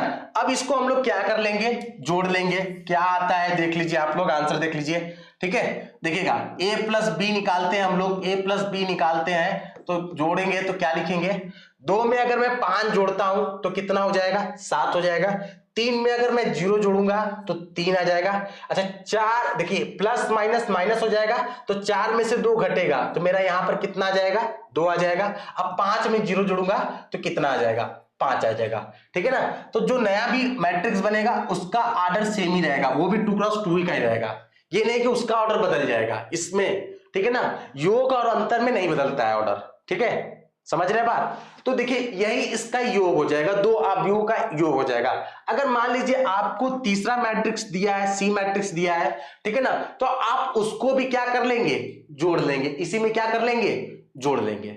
समझ में आ रहा है आप लोगों को बात, ठीक है। अच्छा इसी तरह हम लोग अवयवों का अंतर भी, इसी तरह हम लोग अवयवों का क्या निकाल लेंगे, अंतर निकाल लेंगे। अवयवों का अंतर कैसे निकालेंगे, वही बात बेटा। मान लीजिए आपके पास दो अवयव है तो सबसे पहले उनका जो कोटि होना चाहिए दोनों अवयवों का वो क्या होना चाहिए, सेम होना चाहिए। दोनों अवयवों का कोटि जो होना चाहिए वो क्या होना चाहिए, सेम होना चाहिए। जैसे मान लीजिए मेरे पास a है, a मेरे पास कितना है, एक 3x3 का करवा देता हूं, 3 5 0 9 4 3, ठीक है। यहां पर -1 -2 5, ठीक है। इसका ऑर्डर कितना बेटा 3x3 है, ठीक है, 3x3 है। अच्छा बी मैट्रिक्स है, बी मैट्रिक्स मेरा कितना है 1 0 0 0 1 0 0 0 1, ठीक है ना। इसका भी ऑर्डर कितना है आपका 3 क्रॉस 3 है, ठीक है, समझ रहे बात। अच्छा, इसको कौन सा मैट्रिक्स कहेंगे हम लोग, आइडेंटिटी मैट्रिक्स कह सकते हैं, ठीक है ना, क्योंकि जो इसके विकर्ण अवयव है वो कितने बेटा 1 है, और बाकी अवयव विकर्ण अवयव को छोड़कर बाकी अवयव जो है वो क्या है 0 है, तो इसीलिए इसको हम लोग कौन सा अवयव कह सकते हैं, तस्मक अवयव। अब हम लोगों को a माइनस बी निकालना है, तो देखो बेटा कैसे निकालेंगे, a माइनस बी निकालेंगे तो a में से b को घटाएंगे, तो a मेरा कितना है 3 है, 5 है, 0 है, 9 है, 4 है, 3 है, -1, -2, ये 5, ठीक है, यहां पर माइनस, ठीक है, माइनस कितना 1 0, अच्छा 0, फिर 0 1 0 0 0 1, ठीक है, ये हो गया। अब इसको घटाते हैं बेटा, देखिए इसको घटाएंगे भी, अगर हम लोग को निकालना है a माइनस बी निकालना है तो इसको घटाते हैं हम लोग, तो घटाया जाए तो देखो 3 में से, देखो हमको जो एड्रेस रहेगा उसी को एड्रेस में से, ये a11 होता है, यहां पर भी a11 होता है, तो a11 को a11 के साथ घटाएंगे, तो 3 में से कितना घटाएंगे 1 घटाएंगे, ठीक है ना, 3 में से कितना घटाएंगे 1 घटाएंगे, 5 में से कितना घटाएंगे हम लोग 0 घटाएंगे, ठीक है, 0 में से कितना घटाएंगे हम लोग 0 घटाएंगे, ठीक है, समझ में आ रहा है बात आप लोगों को। अच्छा, फिर 9 में से हम लोग कितना घटाएंगे 0 घटाएंगे, 9 में से 0 घटा लेंगे, फिर 4 में से हम लोग कितना घटाएंगे 1 घटा लेंगे, फिर 3 में से हम लोग कितना घटा लेंगे 0 घटा लेंगे, ठीक है। अच्छा, यहां पर देखिए -1 -0, ठीक है, यहां पर देखिए -2 में से कितना घटेगा, -2 में से कितना घटेगा 0 घटेगा, ठीक है, 5 में से कितना घटेगा मेरा 1 घटेगा, 5 में से कितना घटेगा 1 घटेगा। अब इसी को हम लोग सॉल्व कर लेंगे, तो हम लोग का a माइनस बी क्या हो जाएगा, निकल जाएगा। 3 में से 1 घटाया तो मेरा कितना हो गया 2 हो गया, 5 में से 0 घटाऊंगा तो मेरा कितना आ जाएगा 5, 0 में से 0 घटाएंगे कितना आएगा 0, 9 में से 0 घटाएंगे कितना आ जाएगा 9, 4 में से 1 घटाएंगे कितना आ जाएगा 3 में से 0 घटाएंगे कितना आ जाएगा 3, -1 में से -0 घटाएंगे तो कितना आ जाएगा -1, -2 में से -0 घटाएंगे तो -2, अब 5 में से 1 घटाएंगे तो कितना आ जाएगा 4 आ जाएगा, ठीक है ना बेटा। तो ऐसे ही क्या किया जाता है, घटाया जाता है, ठीक है ना, जो उनके संगत अवयव है, संगत अवयव को संगत अवयव में से क्या करना घटाया जाता है, ठीक है ना बेटा, समझ रहे हैं। और जो इसका ऑर्डर होगा, कोटि होगा, ये कितना आएगा 3 क्रॉस 3 का आएगा। इतना बात आप लोगों को क्लियर है, या इस पर एक सवाल और करवा देता हूं, ठीक है, समझ रहे बात। इस पर एक सवाल आप लोगों को अंतर में थोड़ा सा हो सकता है, जोड़ना तो बहुत सिंपल होता है, अंतर में करवा देता हूं एक और सवाल आप लोगों से, ठीक है।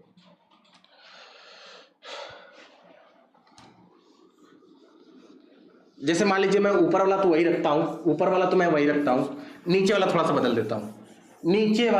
बदल देता हूं, ठीक है, थोड़ा सा कठिन करता हूं। यहां पर मान लीजिए मैंने लिख दिया रूट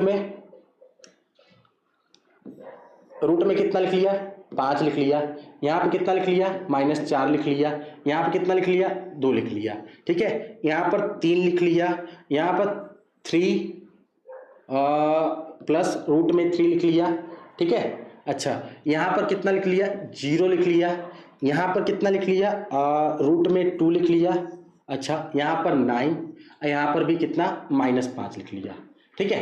अब हमको a माइनस बी घटाना है, तो वही काम करेंगे हम लोग, a माइनस बी घटाएंगे तो कैसे निकालेंगे हम लोग, देखिए 3 5 0 9 4 3 -1 2 और 5, ये a हो गया आपका। a में से आप लोगों को क्या घटाना है b घटाना है, तो b आपका कितना है, पहला माइनस रूट में 5 है, ठीक है, फिर दूसरा -4 है, फिर कितना है 2 है, ठीक है, फिर 3 है, फिर यहाँ पर 3 प्लस रूट में 3 है, फिर कितना है 0 है, फिर रूट में 2 है, यहाँ पर 9 है, और यहाँ में रूट में 5 है, ठीक है, सॉरी 5 है, खाली -5 है, ये कितना है 0 है, यहाँ -5 है, ठीक है। इसको हम लोग घटाते हैं, देखो बेटा 3 में से कितना घटाओगे, 3 में से आप लोग कितना घटाएंगे, 3 में से आप लोग घटाएंगे रूट में 5 घटाएंगे, ठीक है। अच्छा 5 में से कितना, देखिए 5 हो गया, फिर माइनस है, यहां पर फिर माइनस है, ठीक है, तो यहां पर -4 हो गया। ध्यान दीजिएगा बीच में माइनस का साइन है और यहां पर भी माइनस है तो -4 हो गया, ठीक है। अच्छा इसी तरह मैं यहां पर घटाऊंगा तो ये 0 है, 0 यहां पर माइनस कितना हो जाएगा, 2 हो जाएगा, ये तो हो गया पहला वाला। इसी तरह यहां पर घटाऊंगा तो देखो यहां पर 9 है, यहां पर आपका 9 है, यहां पर कितना है 3 है, तो 9 माइनस कितना हो जाएगा 3। इसी तरह यहां पर देखिए यहां पर 4 है आपका और यहां पर माइनस है आगे, तो यहां पर माइनस लिख दिया। अच्छा इसको ब्रैकेट में लिख देता हूं, 3 प्लस रूट में कितना हो जाएगा 3 हो जाएगा, ठीक है। अच्छा यहां पर कितना हो जाएगा 3 माइनस कितना हो जाएगा 0 हो जाएगा। ये वाला घटाता हूं तो -1 माइनस रूट में कितना हो जाएगा 2 हो जाएगा। ये वाला घटाऊंगा तो 2 माइनस कितना हो जाएगा 9 हो जाएगा।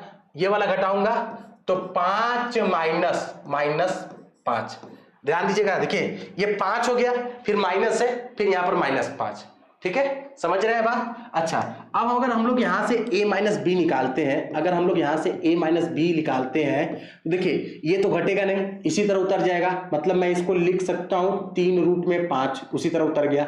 अच्छा माइनस माइनस मिलके क्या होता है प्लस होता है, तो 5 में 4 जुड़ेंगे तो आपका कितना हो जाएगा 9 हो जाएगा। ध्यान दीजिएगा, ठीक है ना।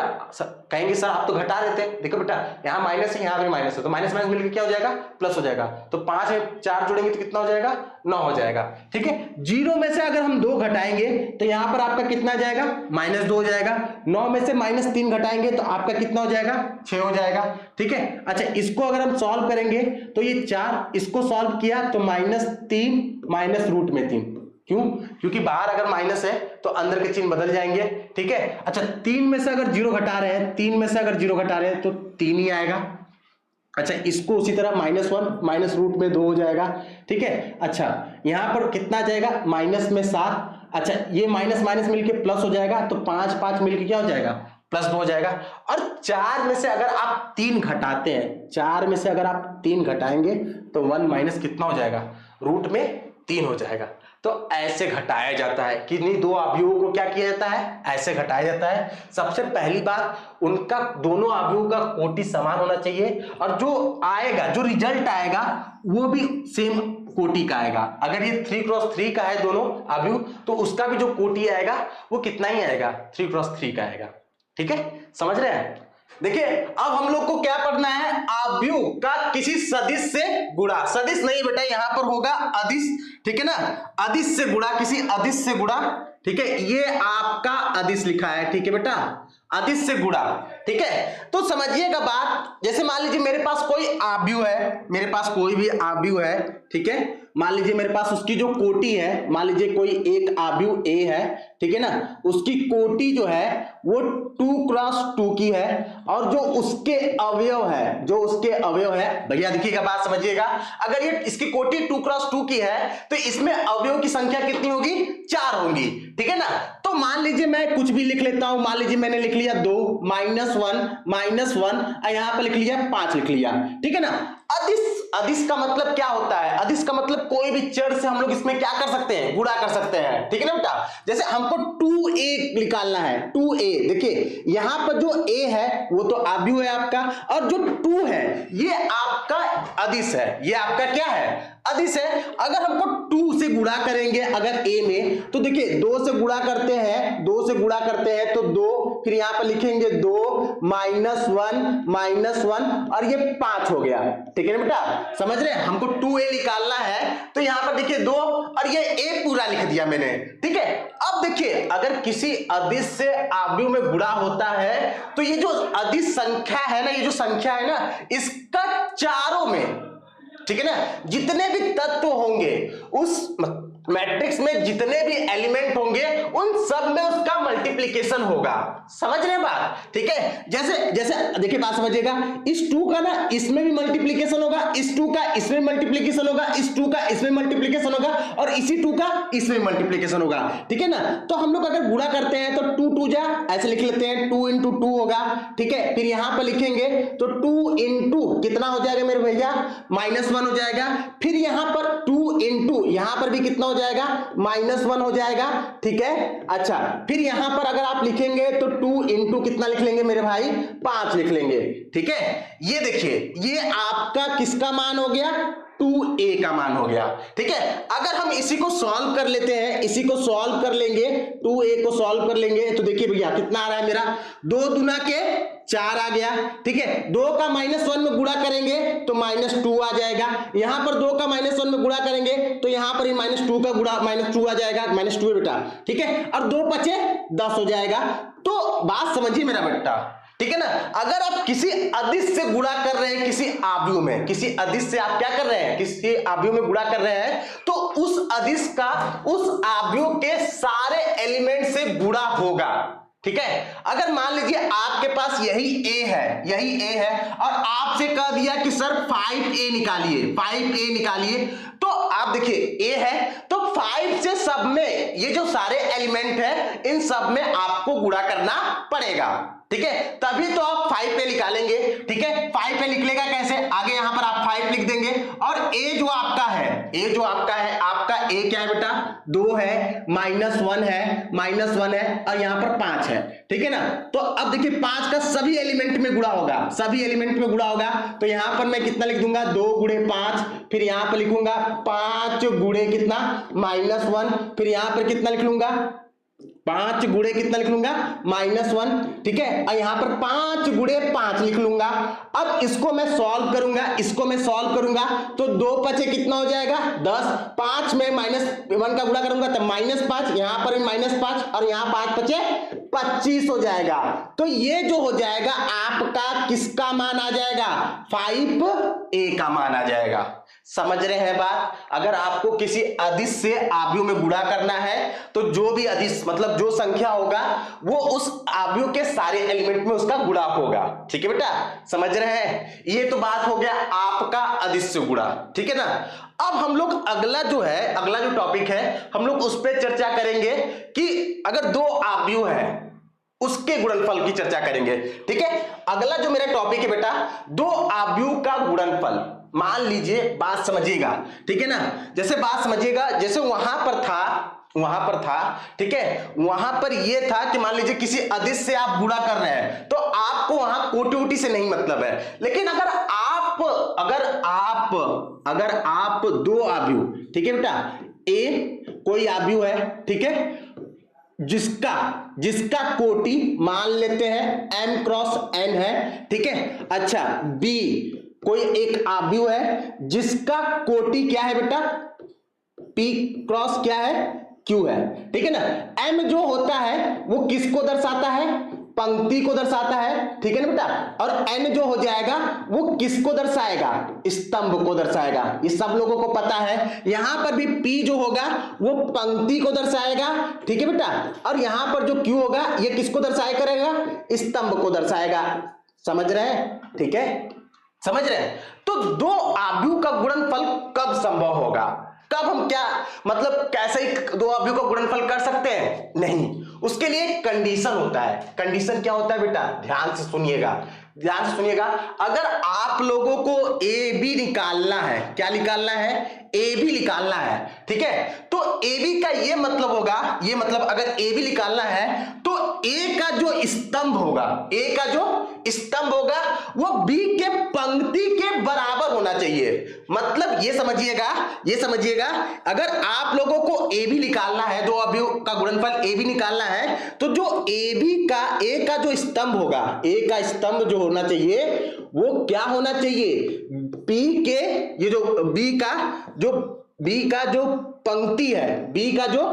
पंक्ति है, ठीक है ना, ये दोनों चीज आपस में क्या होने चाहिए, बराबर होने चाहिए। इसका ये मतलब निकल रहा है कि देखिए स्तंभ यहां पर ए का स्तंभ कितना है n और पंक्ति कितना है p, ठीक है ना, तो आपका जो n होगा वो p के बराबर होना चाहिए, तभी तो दोनों आव्यूह का गुणनफल संभव है, नहीं तो नहीं संभव है। जैसे एक एग्जांपल लेता हूं, जैसे मान लीजिए ये मेरे पास क्या है, एक आव्यूह है, ठीक है ना, अब मुझे ये 2 क्रॉस 3 का है और ये b है, ठीक है ना, ये जो है ये आपका 3 क्रॉस कितना है, 4 का है। ठीक है, तो सबसे पहले ये बात समझते हैं, क्या यहां पर ए भी निकल सकता है कि नहीं, मतलब ए भी आपका फाइंड हो सकता है कि नहीं हो सकता है। तो मैंने क्या बताया था, ए बी। अगर आपको ए बी निकालना है तो ए का स्तंभ देखेंगे, किसका देखेंगे, ए का स्तंभ। तो ए का स्तंभ यहां पर कितना है बेटा,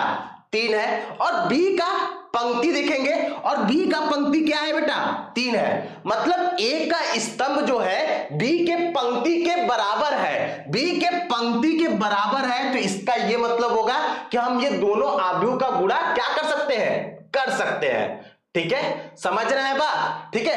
और जो मेरा नया, ठीक है, यहां पर समझिएगा, अगर मैं यहां से ए भी निकाल लिया, चलिए समझ लीजिए, यहां से अगर मैं ए भी निकाल रहा हूं तो जो मेरा नया मैट्रिक्स बनेगा ना बेटा, जो मेरा नया मैट्रिक्स बनेगा वो किस ऑर्डर का बनेगा या किस कोटि का बनेगा, तो 2x4 का। ठीक है, यहां पर बता देता हूं आप लोगों को, बता देता हूं। जैसे ए भी हमको अगर अब निकालना है ना, तो उसका जो ऑर्डर होगा वो 2x किसका होगा, 4 का। ठीक है ना, क्योंकि देखिए ये बराबर हो गए तो ये लिख लेंगे, मतलब इसका कोटि लिखेंगे, सॉरी इसका पंक्ति लिखेंगे और इसका स्तंभ लिखेंगे। ठीक है ना, तो जो नया मैट्रिक्स मिलेगा, यहां पर भी आप लोग समझ सकते हैं, यहां पर भी अगर आप ए बी जो आएगा आपका, ए बी जो आएगा जब मल्टीप्लीकेशन सेम होगा, जब n बराबर p हो जाएगा, तो जो ए बी होगा वो किस ऑर्डर का मिलेगा, m क्रॉस किसका, q का। ठीक है, ऐसे ही पॉसिबल है। आगे हम लोग को यह देखना है क्या दोनों आव्यूह का गुणन संभव है कि नहीं, गुणा संभव है कि नहीं। अब कैसे पता करेंगे, देखिए पहले आव्यूह का स्तंभ और दूसरे आव्यूह का क्या देखेंगे आप, पंक्ति देखेंगे। अगर वो बराबर है तो आप कह देंगे कि हाँ सर क्या है, इसका गुणा संभव है। अच्छा, गुणा संभव तो ठीक है, तो जो नया मैट्रिक्स मिलेगा वो किस ऑर्डर का होगा, तो बता दीजिएगा कि जो पहला ऑर्डर का पंक्ति होगा और दूसरे ऑर्डर का जो स्तंभ होगा उसी ऑर्डर का मिलेगा। समझ रहे हैं। अगर इस पर एक सवाल हो जाए तो आप लोगों के लिए और अच्छा रहेगा। ठीक है ना, तो हम इसको बताते हैं, इस पर एक सवाल बताते हैं अच्छे से।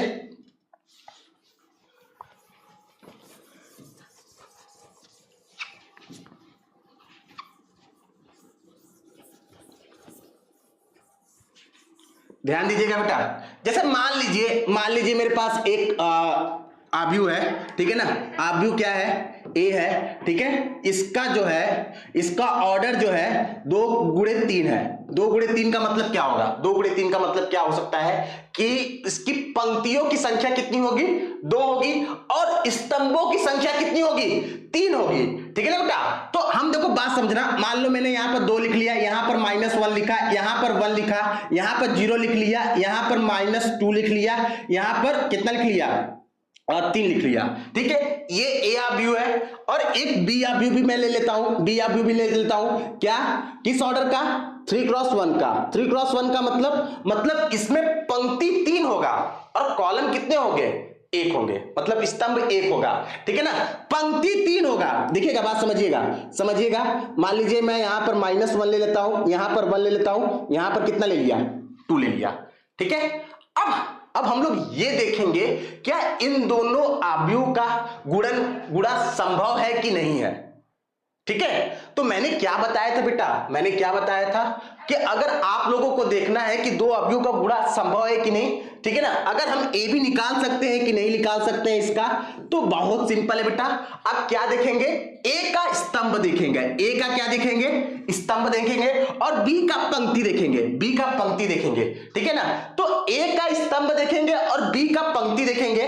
ठीक है, अगर वो दोनों बराबर है, तो दोनों आव्यूह का जो गुणा होगा वो संभव है। अब दोनों आव्यूह का गुणा क्या कर सकते हैं, ठीक है ना। और जो मेरा नया मैट्रिक्स मिलेगा, अगर ये संभव है, तो जो मेरा नया मैट्रिक्स मिलेगा तो क्या हो जाएगा, उसका ऑर्डर क्या हो जाएगा, पहले वाले का पंक्ति और दूसरे वाले का कॉलम, मतलब 2 × 1 हो जाएगा, 2 × 1 हो जाएगा। तो मेरा नया मैट्रिक्स मिलेगा, उसका ऑर्डर या उसका कोटि जो होगा वो 2x1 का हो जाएगा। मतलब ये होगा कि उसमें 2 क्या होंगे, पंक्ति होंगे और 1 स्तंभ होगा। देख लीजिए बेटा, इसको अब हम समझाते हैं आप लोगों को गुणा कैसे करते हैं। ध्यान दीजिएगा, जैसे मान लीजिए मेरे पास क्या है, मेरे पास ये है, मेरे पास यही है, ठीक है ना, कितना है, 2 है, -1 है और 1 है, फिर कितना है, 0 है, -2 है और यहां पर 3 है, ठीक है। और इसका क्या है, -1 है और ये क्या है, 1 है 2 है, ठीक है ना। अच्छा, हमको ए बी निकालना है, ए बी निकालना है तो ध्यान दीजिएगा बेटा कैसे गुणा करते हैं, गुणा कैसे होगा, ठीक है ना। तो देखिए गुणा ऐसे होता है, जैसे मान लीजिए आप सबसे पहले वाले के रो को पहले वाले के कॉलम के साथ क्या करेंगे, गुणा कर लेंगे, ठीक है ना। पहले वाले के रो को पहले वाले कॉलम के साथ क्या कर लेंगे आप लोग, गुणा कर लेंगे, ठीक है। फिर इसी तरह आप क्या कर लेंगे, फिर दूसरे वाले रो को लेंगे और पहले वाले कॉलम को। अगर इसमें बात किया जाए तो देखिए इसका गुणा किससे कर लेंगे, इससे कर लेंगे, ठीक है। समझ रहे हैं, ये पूरे रो का, इस पूरे रो का, फिर समझ रहे हैं, ठीक है ना। तो गुणा करते हैं, तो गुणा करेंगे हम लोग, तो देखिए 2 का गुणा करेंगे तो -2 हो जाएगा, ठीक है। फिर -1 का गुणा करेंगे तो माइनस, पूरा अच्छे से लिख कर करके दिखाता हूं मैं आप लोगों को, ठीक है। यहां से ध्यान दीजिएगा 2 का अगर मैं गुणा करता हूं तो 2 गुणे कितना हो जाएगा, -1 हो जाएगा। फिर हम लोग बीच में प्लस का साइन लगाते हैं, ठीक है। फिर इसका गुणा इसमें, इसका गुणा इसमें हो गया, इसका गुणा किसमें होगा, इसमें हो जाएगा, समझ रहे हैं बात। फिर यहां पर हम लोग गुणा करेंगे, -1 गुणे कितना लिख लेंगे हम लोग, 1 लिख लेंगे, ठीक है। फिर बीच में किसका साइन लगाएंगे, प्लस का साइन लगाएंगे। फिर इसका गुणा जो हो जाएगा इससे होगा, तो यहां पर कितना हो जाएगा, 1 गुणे कितना हो जाएगा, 1 गुणे 2 हो जाएगा, ठीक है। समझ रहे हैं बात। अच्छा, अब देखिए पहले रो का पहले कॉलम के साथ हो गया, अब हम लोग किसके साथ करेंगे, दूसरे रो का पहले कॉलम के साथ, ठीक है ना। समझ रहे बात, क्योंकि बात समझिएगा, जो आपका मैट्रिक्स बना वो 3x1 का 2x1 का बना, मतलब वहां पर स्तंभों की संख्या कितनी है, एक ही है, स्तंभों की संख्या एक ही है और पंक्तियों की संख्या कितनी है, 2 है, ठीक है ना। अगर और भी होते हैं तो पहले रो का फिर उस दूसरे स्तंभ के साथ करते हैं, फिर पहले रो का तीसरे स्तंभ के साथ करते हैं। एक एग्जांपल वैसा भी लूंगा, ठीक है। आगे इसको समझते हैं। अब मैं देखिए ये दूसरा पंक्ति है तो दूसरे पंक्ति का पहले स्तंभ के साथ, मतलब 0 गुणे क्या लिख लूंगा, -1, ठीक है। फिर बीच में प्लस लगाऊंगा, फिर -2 गुणे कितना लिख लूंगा, -2 गुणे कितना लिख लूंगा, 1 लिख लूंगा।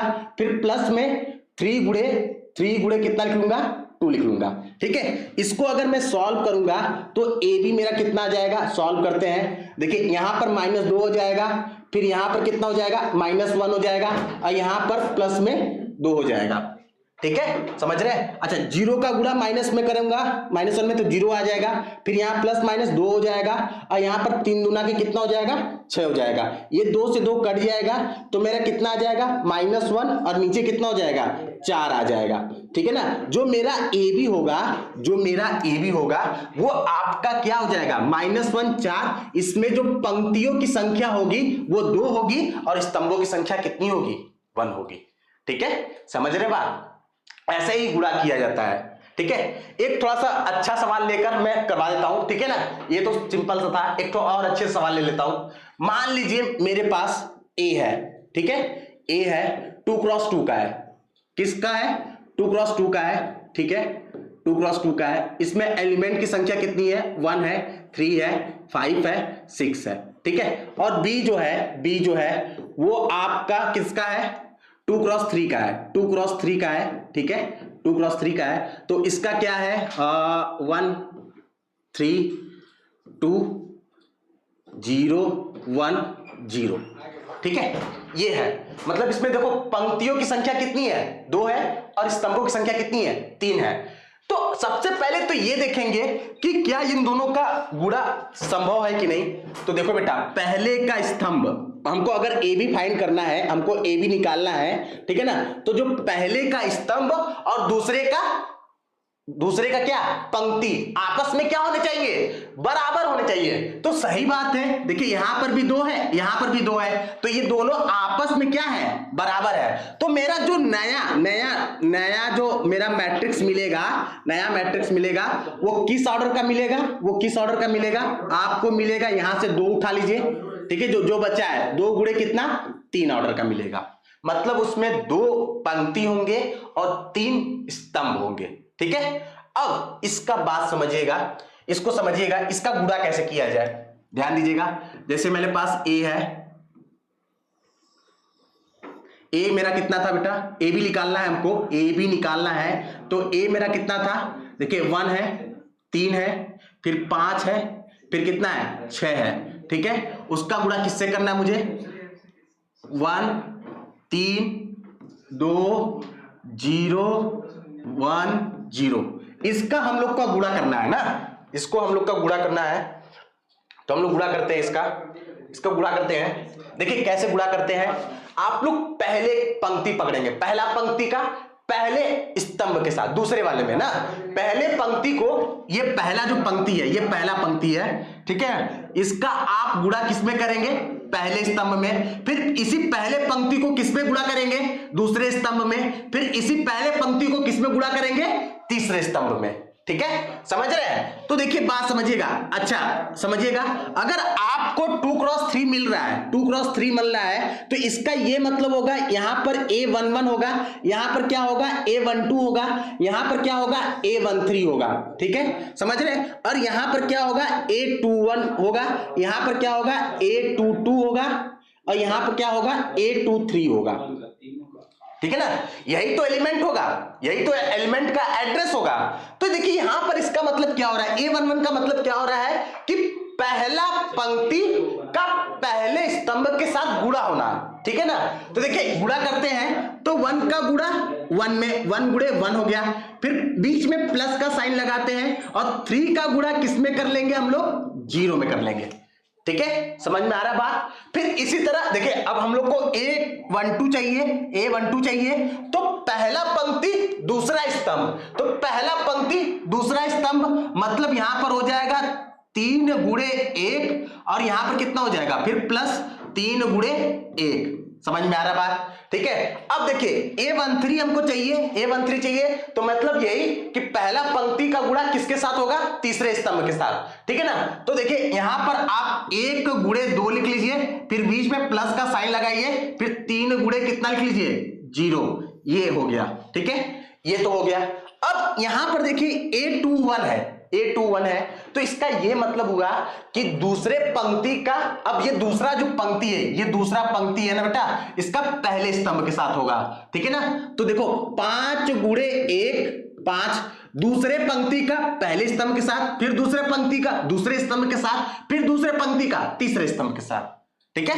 तो 5 गुणे 1 और प्लस 6 गुणे 0, ठीक है। फिर यहां पर दूसरे, अब पहले दूसरे पंक्ति का दूसरे स्तंभ में, तो 5 गुणे 3 अब प्लस 6 गुणे कितना हो जाएगा 1 हो जाएगा, ठीक है। फिर यहां पर क्या हो जाएगा 5 गुणे 2, फिर प्लस कितना हो जाएगा 6 गुणे 0 हो जाएगा, ठीक है, समझ रहे बात। अब इसी को सॉल्व कर लेते हैं हम लोग, इसी को सॉल्व कर लेते हैं। 1 का गुणा 1 में किए तो 1, और 3 का गुणा 0 में किए तो 0, तो 1 प्लस 0 आ गया यहाँ पर। फिर यहाँ पर 3 का गुणा 1 में किए 1, और प्लस यहाँ पर भी 3 आ गया, ठीक है। 1 का गुणा 2 में किए तो कितना आ गया 2, और प्लस 3 का गुणा 0 में करेंगे तो 0 आ जाएगा, ठीक है। यहां पर लिख लेता हूं मैं, ठीक है। यहां पर 5 का गुणा 1 में करेंगे 5, और प्लस में कितना हो जाएगा 0, 6 0 जा 0, ठीक है। फिर 5 के 15, और प्लस में कितना 6, 6 कम 6, यहां पर 5 दूना के कितना हो जाएगा 10, प्लस कितना हो जाएगा 0। अब इसी को निकाल लेता हूं मैं, तो देखो 1 हो गया, 3 3 6 हो गया, 2 0 2 हो गया, 5 0 5 हो गया, 15 6 कितना हो गया, 15 6 कितना होता है 21 हो गया, और 10 में 0 जोड़ेंगे तो कितना आ जाएगा 10 ही आ जाएगा।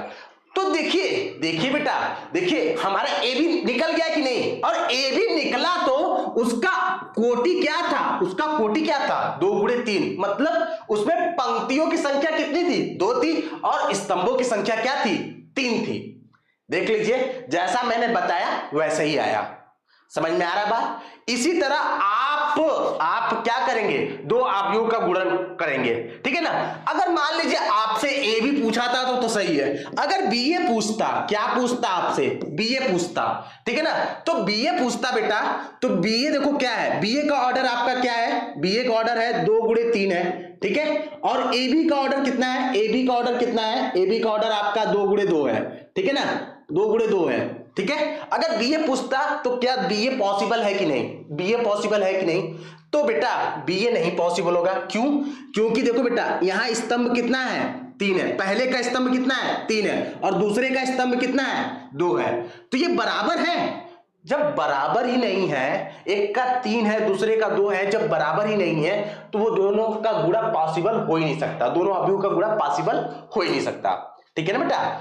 याद रखिएगा गुणा कब पॉसिबल होगा, जब पहले अवयव का स्तंभ दूसरे अवयव के पंक्ति के बराबर होगा, ठीक है, ठीक है। और जो नया मैट्रिक्स बनेगा, जो नया मैट्रिक्स बनेगा वो पहले का पंक्ति गुणे दूसरे का स्तंभ, ठीक है,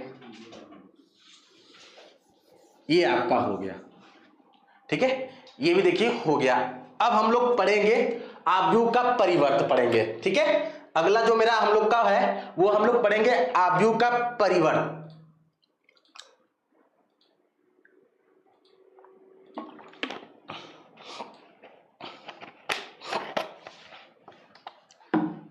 अगला टॉपिक क्या है बेटा, अवयव का परिवर्त। अवयव का परिवर्त होता क्या है बेटा, समझिएगा समझिएगा, मैं समझा रहा हूं आप लोगों को। जैसे मान लीजिए मेरे पास कोई एक अवयव है, ठीक है, एक अवयव है, मान लीजिए किस क्रॉस का है, मान लीजिए 1 क्रॉस 3 का है, ठीक है ना। 1 क्रॉस 3 का मतलब एक पंक्ति 3 कॉलम, एक पंक्ति 3 कॉलम मतलब 2 है, -1 है, और कितना है, 2 है, ठीक है ना। अब हमको इसका परिवर्त निकालना है, इस अवयव का अगर परिवर्त निकालना है तो बहुत सिंपल होता है अवयव का परिवर्त। परिवर्त का मतलब यही होता है, अवयव का परिवर्त का मतलब यही होता है जो कॉलम में होगा, जो कॉलम मतलब जो स्तंभ होगा उसको पंक्ति में चेंज कर दिया जाएगा, और जो पंक्ति में होगा उसको किस में चेंज कर दिया जाएगा, स्तंभ में। अवयव का परिवर्त का मतलब यही होता है कि आपका जो पंक्ति में होगा उसको कॉलम में चेंज कर दिया जाएगा, और जो कॉलम में होगा उसको पंक्ति में चेंज कर दिया जाएगा। कॉलम मतलब स्तंभ में चेंज कर दिया जाएगा, ठीक है ना। तो और इसको बात समझो, परिवर्त को हम लोग दिखाते कैसे हैं, ए डैश से, ए डैश से दिखाते हैं, ठीक है ना। ए के ऊपर डैश लगा दिया जाए तो ये इसका परिवर्तन हो गया, ठीक है ना। अच्छा कैसे करेंगे, बस कुछ करना नहीं है, ये पंक्ति में है ना बेटा, पंक्ति में ना इसको आप किस में चेंज कर लीजिए, कॉलम में, मतलब 2 - 1 कितना लिख लेंगे, 3, यार 2 ही है, ठीक है ना। 2 - 1 कितना लिख लेंगे, 2 लिख लेंगे। देखिए ये पंक्ति में था, मैंने इसको किस में चेंज कर लिया, स्तंभ में चेंज कर लिया, ठीक है ना। अगर पंक्ति को स्तंभ में और स्तंभ को किस में चेंज करेंगे, पंक्ति में चेंज करेंगे, तो वही आपका परिवर्त अवयव होगा। एक और एग्जांपल ले लेता हूं, मान लीजिए मेरे पास एक अवयव 2 क्रॉस 2 का है, 2 क्रॉस 2 का है, क्या है, 2 है, 5 है, 0 है, 9 है, ठीक है। अब हमको इसका परिवर्त अवयव निकालना है, परिवर्त निकालना है, अवयव निकालना है, तो बस कुछ करिए नहीं, जो पंक्ति है, देखिए पंक्ति है उसको स्तंभ में, ये पंक्ति है इसको हम लोग ने किस में चेंज कर लिया, स्तंभ में, ठीक है ना। ये भी देखिए पंक्ति है, इसको हमने किस में चेंज कर लिया, स्तंभ में, ठीक है ना बेटा। तो यही जो हो जाएगा, यही आपका इस अवयव का परिवर्त अवयव हो जाएगा। पंक्ति जो होता है वो स्तंभ में चेंज हो जाता है, और स्तंभ जो होता है वो पंक्ति में चेंज हो जाता है। देखना चाहेंगे, देखिए ये पंक्ति था ना, देखिए किस में चेंज हो गया, स्तंभ में चेंज हो गया। ये भी पंक्ति था ना, किस में चेंज हो गया, स्तंभ में चेंज हो गया। ये देखिए स्तंभ था ना, ये स्तंभ था ना, किस में चेंज हो गया, पंक्ति में चेंज हो गया। समझ में आ रहा बात, ठीक है ना।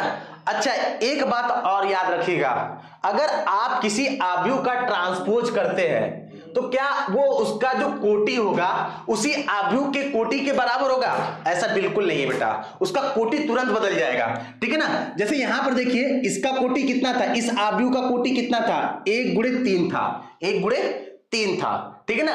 तो अब जो इसका जो परिवर्त अवयव होगा उसका कोटि कितना हो जाएगा, यहां पर देखिए पंक्ति कितना है, पंक्ति आपका 1 2 3 है, ठीक है ना बेटा, और स्तंभ आपका कितना है, 1 है। तो देखिए इसका तुरंत आपका क्या हो गया, कोटि क्या हो गया, बदल गया।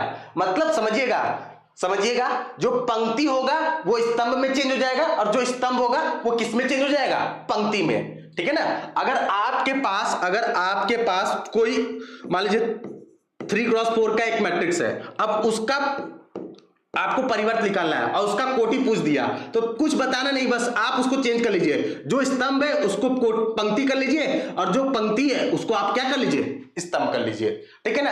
तो इसी ऑर्डर का मिल जाएगा, ठीक है, समझ रहे हैं। यहां पर अगर हम बात किए तो देखो बात समझो, स्तंभ कितना है, तो स्तंभ को मैंने पंक्ति में कर लिया और पंक्ति को मैंने किस में कर लिया, स्तंभ में। तो ये दोनों बराबर हो गए, क्योंकि वर्ग आव्यूह है तो वर्ग आव्यूह में क्या होता है, पंक्तियों और स्तंभों की संख्या सेम होती है, इसीलिए इसमें कोई डिफरेंस नहीं आएगा, ठीक है। लेकिन जब आपका आयताकार आव्यूह रहेगा तो वहां पर परिवर्त आव्यूह का कोटि जो हो जाएगा वो बदल जाएगा, समझ रहे बात, ठीक है। चलिए, ये था तो परिवर्त आव्यूह का परिवर्त, ठीक है। अब आव्यूह के परिवर्त के कुछ गुणधर्म है, ठीक है ना। सबसे पहला क्या है आपका, कि अगर आपके पास कोई आव्यूह है और उस आव्यूह का आप परिवर्त निकाल रहे हैं, फिर उसका भी परिवर्त निकाल रहे हैं, तो आपको वही आव्यूह मिल जाएगा, ठीक है। नहीं है विश्वास तो यहां पर देखिएगा, बात समझिएगा। मेरे पास अगर एक आव्यूह 2x2 का है, ठीक है, 2x2 का है, क्या है मेरे पास, मान लीजिए 2 है, 5 है, 0 है, 9 है, ठीक है ना। अब मैं इसका परिवर्त आव्यूह निकालता हूं तो मेरा क्या हो जाएगा, मैं पंक्ति को किसमें चेंज कर लूंगा, स्तंभ में, तो 2 5 हो जाएगा और फिर ये पंक्ति भी किसमें चेंज हो जाएगा, स्तंभ में, ठीक है ना। देखिए ये पंक्ति है, इसको मैंने किसमें चेंज कर लिया, स्तंभ में। ये भी पंक्ति है, इसको मैंने किसमें चेंज कर लिया, स्तंभ में। मैंने a' निकाल लिया। अब इसका भी परिवर्त आव्यूह निकालूंगा तो देखिए इस पंक्ति को मैं किसमें चेंज कर लूंगा, स्तंभ में, मतलब 2,0, और इस पंक्ति को मैं किसमें चेंज कर लूंगा, स्तंभ में, मतलब 5,9, ठीक है ना, 5 और 9 हो गया, ठीक है। तो देखिए ये जो a' का डैश है, क्या a के बराबर है कि नहीं है, a के बराबर है कि नहीं है, एकदम पक्का है। तो मैं ये कह सकता हूं कि किसी आव्यूह का परिवर्त फिर उसका परिवर्त जो होता है उसी आव्यूह के क्या होता है, बराबर होता है, ठीक है। फिर इसी तरह आप लोगों को क्या है कि अगर दो आव्यूह है, अगर उनको जोड़कर उनका परिवर्त निकाला जाता है, परिवर्त आव्यूह निकाला जाता है, तो उनके सिंगल आव्यूह के परिवर्त के योग के बराबर होता है, ठीक है ना। इस देखिए बात समझिएगा, जैसे मान लीजिए मैंने a प्लस बी है, ठीक है, आगे उसको जोड़ लिया, ठीक है, और उसका परिवर्त आव्यूह निकाल लिया, तो जो a का परिवर्त आव्यूह होगा और जो b का परिवर्त आव्यूह होगा, इन दोनों को जोड़ेंगे तो वो भी आपस में क्या होंगे, बराबर होंगे, ठीक है। बस तीसरा उसी तरह है, अंतर वाला। चौथा देखिए बहुत इंपॉर्टेंट है, चौथा इंपॉर्टेंट है बेटा, चौथा इंपॉर्टेंट है। जब सवाल करवाया जाएगा ना तब आप लोगों को, इसमें क्या है, यहां पर परिवर्त है ना, ठीक है ना। यहां पर जो ए बी मतलब दो आव्यूह का जो गुणा है, अगर उसका परिवर्त निकाला जाता है तो ये नहीं होता है कि a परिवर्त b परिवर्त के बराबर होता है, ये गलत होता है, ये नहीं होता है ना। इसमें क्या हो जाता है, उल्टा हो जाता है। क्या होता है कि b का परिवर्त और a के परिवर्त के बराबर होता है। समझिएगा, बहुत इंपॉर्टेंट ये रूल है, ठीक है ना। ये जो चौथा वाला है ये बहुत इंपॉर्टेंट है, इस पर बहुत सारे सवाल लगेंगे, जब मैं सवाल लेकर आऊंगा तब आप लोग को दिखाऊंगा, ठीक है। चलिए पांचवा क्या है, अगर किसी कांस्टेंट से हम लोग किसी आव्यूह में क्या करते हैं, मल्टीप्लाई करते हैं, ठीक है ना। जैसे मान लीजिए मेरे पास कोई एक आव्यूह है, मान लीजिए मेरे पास कोई एक आव्यूह है, ठीक है, a है, ठीक है। अगर मैं उससे 2 से गुणा कर लेता हूं और उसका परिवर्त आव्यूह निकालता हूं तो क्या होगा, 2 और जो ये a का परिवर्त आव्यूह है, ठीक है ना, इसका भी गुणा करूंगा तो ये आपस में क्या होंगे, बराबर ही होंगे, ठीक है। ये करवा के भी दिखा सकते हैं, ठीक है, ये एग्जांपल है, ठीक, मतलब ये प्रॉपर्टी है उसका। अब हम लोग को अगला जो टॉपिक है, सममित तथा विषम सममित आव्यूह पढ़ना है, ठीक है ना। सममित तथा विषम सममित आव्यूह पढ़ना है, यही तक पढ़ना है हमको, सममित और विषम सममित आव्यूह तक पढ़ना है, क्योंकि व्युत्क्रम आव्यूह जो है वो खत्म कर दिया है इस बार 12 से, ठीक है ना। तो सममित तथा विषम सममित आव्यूह होता क्या है, सबसे पहले हम लोग सममित आव्यूह के बारे में जानेंगे कि सममित आव्यूह होता क्या है, ठीक है। सममित आव्यूह होता क्या है,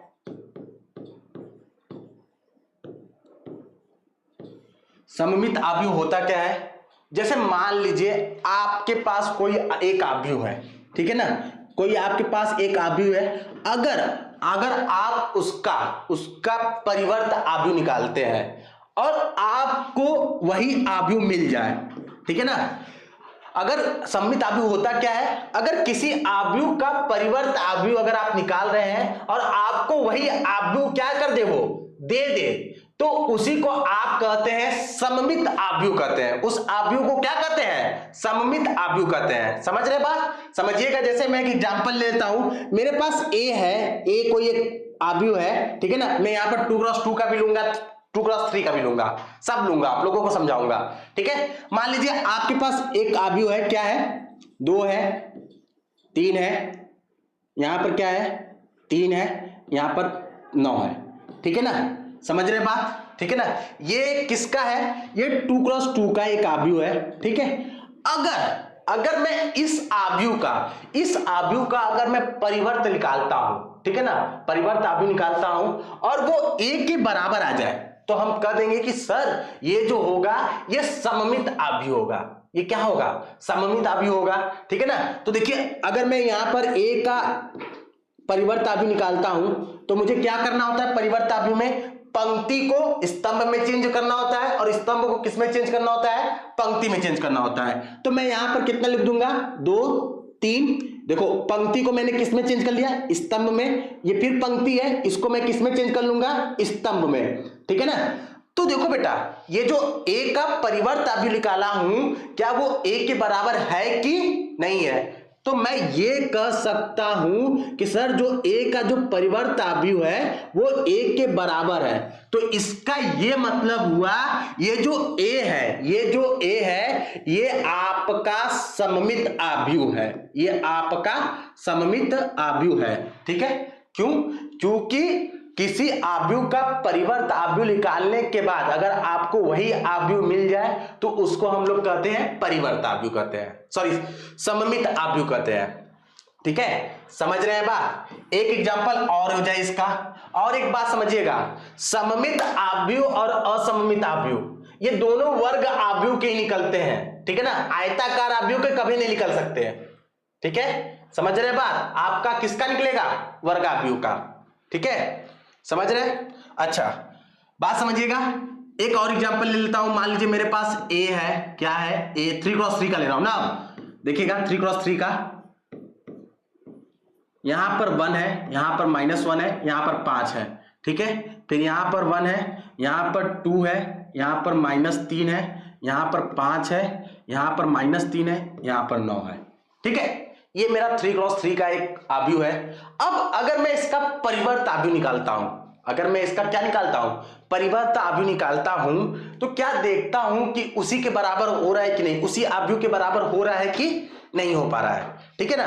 तो देखिएगा, देखिए यहां पर एक परिवर्त आव्यूह निकालता हूं, परिवर्त आव्यूह में क्या होगा, जो पंक्ति होगा उसको स्तंभ में चेंज कर लूंगा। तो यहां पर 1 -1, यहां पर कितना हो जाएगा 5, इसको जो है मैंने स्तंभ में चेंज कर लिया। फिर इसको जो मैंने, फिर मैं इसको किस में चेंज कर लूंगा, स्तंभ में चेंज कर लूंगा। फिर इसको जो मैं हूं उसको किस में चेंज कर लूंगा, स्तंभ में चेंज कर लूंगा, ठीक है ना बेटा।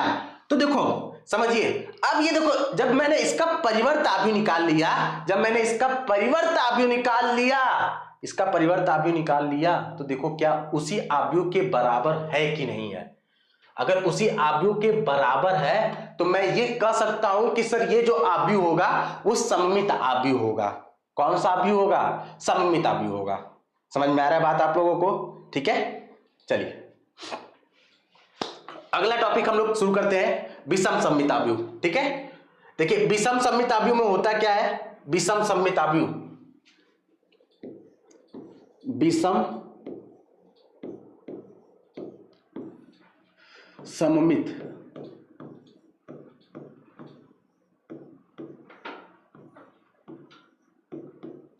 आव्यूह, विषम सममित आव्यूह, ठीक है। इसके बारे में जानेंगे।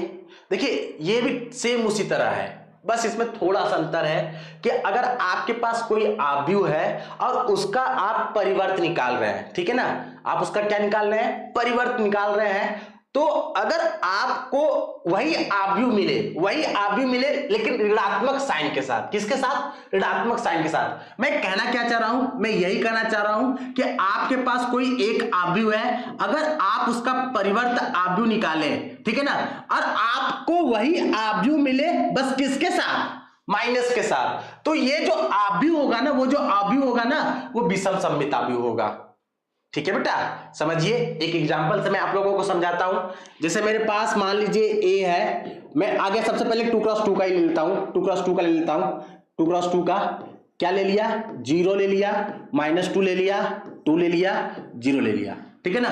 अब हम इसका अगर परिवर्त आव्यूह निकालते हैं, इसका परिवर्त आव्यूह निकालेंगे, तो इसका परिवर्त आव्यूह निकालेंगे तो देखिए पंक्ति को किस में चेंज कर लेंगे, स्तंभ में। मतलब यहां पर 0 -2 और यहां पर कितना हो जाएगा, 2 0 हो जाएगा। ठीक है ना, समझ रहे हैं बात कि नहीं समझ रहे हैं। ठीक है, तो देखिए बात समझिएगा। अब यहां पर समझिए, ये देखिए ये जो आव्यूह है, परिवर्त आव्यूह है, अगर मैं माइनस कॉमन कर लूं, अगर मैं माइनस कॉमन कर लूं इसमें से, अगर मैं इसमें से माइनस कॉमन कर लेता हूं तो मेरा कितना मिलेगा, 0 मिलेगा। यहां पर -2 हो जाएगा, यहां पर माइनस कॉमन करता हूं तो ये +2 हो जाएगा और यहां पर कितना हो जाएगा, 0 हो जाएगा। और यही जो होगा, क्या ये a के बराबर है कि नहीं है, तो इसका यही मतलब है, इसका जो a का परिवर्त आव्यूह होगा वो -a के क्या होगा, बराबर होगा। ठीक है ना। विषम सममित आव्यूह का मतलब क्या होता है कि आप जिस आव्यूह का परिवर्त आव्यूह निकाल रहे हैं, अगर वही आव्यूह नेगेटिव साइन के साथ मिल जाए, ऋणात्मक चिन्ह के साथ मिल जाए, तो उसको विषम सममित आव्यूह कहते हैं। ठीक है, ये तो 2x2 का था। अब देखिए बात समझिएगा, एक बात इसमें याद रखिएगा ना, विषम सममित आव्यूह में जो विकर्ण अवयव होते हैं, जैसे ये विकर्ण अवयव है ना बेटा, ये विकर्ण अवयव आप क्या करेंगे, हमेशा 0 रखेंगे, तभी तो आप विषम सममित आव्यूह का क्या बना सकते हैं, एग्जाम्पल बना सकते हैं, मतलब अपने से ले सकते हैं। ठीक है ना, नहीं तो नहीं, कभी नहीं हो पाएगा। अगर आप विकर्ण आव्यूह को शून्य नहीं करते हैं तो कभी भी विषम सममित आव्यूह नहीं बनेगा। ठीक है, समझ रहे हैं। अब हम लोग एक 3x3 का भी ले लेते हैं, 3x3 का भी ले लेते हैं, 3x3 का भी ले लेते हैं। मैंने क्या बताया कि इसमें जो विकर्ण अवयव होंगे वो तीनों 0 होंगे, अगर 3x3 का ले रहे हैं ना। ठीक है ना। अच्छा, यहां पर मैंने लिख लिया 2, यहां पर लिख लिया मैंने 5, यहां पर लिख लिया -2, यहां पर लिख लिया -9। ठीक है, यहां पर 5 माइनस में, यहां पर 9 लिख लिया। ठीक है, अब मैं इसका परिवर्त आव्यूह निकालता हूं। परिवर्त आव्यूह निकालूंगा तो a' निकाल लिया, तो मेरा इसका मतलब क्या होता है, इसका मतलब होता है परिवर्त आव्यूह का मतलब आप पंक्ति को किस में चेंज करते हैं, स्तंभ में चेंज करते हैं। तो 0 2 और यहां पर कितना हो जाएगा, 5। ये देखिए ये पूरा जो पंक्ति है वो किस में चेंज हो गया, स्तंभ में। फिर ये जो पूरा होगा पंक्ति वो किस में चेंज हो जाएगा, स्तंभ में चेंज हो जाएगा। फिर ये जो पूरा पंक्ति होगा ये किस में चेंज हो जाएगा, किस में चेंज हो जाएगा, स्तंभ में। ठीक है, समझ रहे बात। ठीक है, अच्छा अब देखिए बात समझिएगा, यहां पर प्लस में 2 है लेकिन यहां पर -2 है, यहां पर प्लस में 5 है, यहां पर माइनस में 5 आया है। ठीक है, यहां पर माइनस में 2 है, यहां पर प्लस में 2 आया है। ठीक है, यहां पर 0 वो से नहीं, मतलब यहां पर -9 है, यहां पर +9 आया है। देखिए माइनस का अंतर आ रहा है कि नहीं आ रहा है। अगर मैं इसमें से माइनस कॉमन कर लेता हूं, माइनस कॉमन कर लूंगा, 0 तो उसी तरह, तो यहां पर 2 हो जाएगा, यहां पर 5, जो माइनस में रहेगा वो प्लस में हो जाएगा, जो प्लस में रहेगा वो माइनस में हो जाएगा। तो 2 प्लस में था तो माइनस में हो गया, यहां पर 0 हो गया, यहां पर -9 हो गया, फिर यहां पर -5 हो गया, फिर यहां पर +9 हो गया, यहां पर 0 हो गया। तो ये वाला जो आव्यूह है, ये वाला जो आव्यूह है, देखिए क्या इसी ए आव्यूह के बराबर हुआ कि नहीं हुआ। तो इसका यही मतलब हुआ, इसका यही मतलब हुआ कि परिवर्त आव्यूह का मतलब हुआ, अरे सॉरी, विषम सममित आव्यूह का मतलब हुआ कि आप उसका परिवर्त आव्यूह निकालें और वही आव्यूह आपको ऋणात्मक चिन्ह के साथ मिल जाए, तो उसी को हम लोग विषम सममित आव्यूह कहते हैं। समझ में आ गया, विषम सममित आव्यूह। ठीक है, और सममित आव्यूह। ठीक है ना, समझ में आ गया बात। अब एक बात यहां पर ध्यान देने वाली बात है, ठीक है ना, आप लोगों को ध्यान देने वाली बात है, कहां बताएं,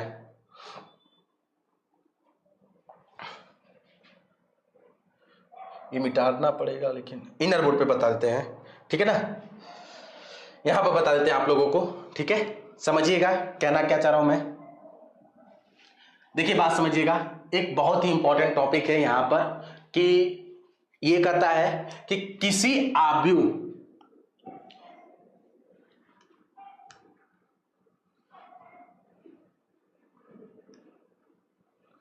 किसी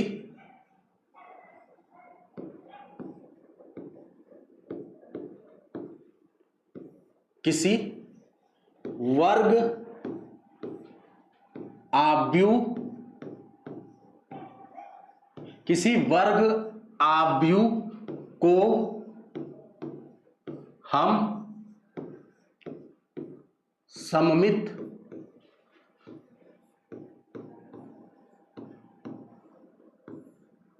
आव्यूह तथा, ये बहुत इंपॉर्टेंट है बेटा, बहुत इंपॉर्टेंट है, ठीक है, ये बहुत इंपॉर्टेंट है, तथा विषम सममित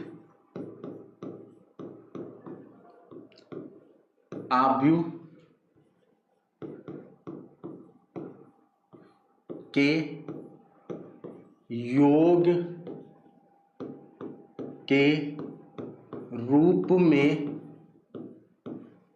योग के रूप में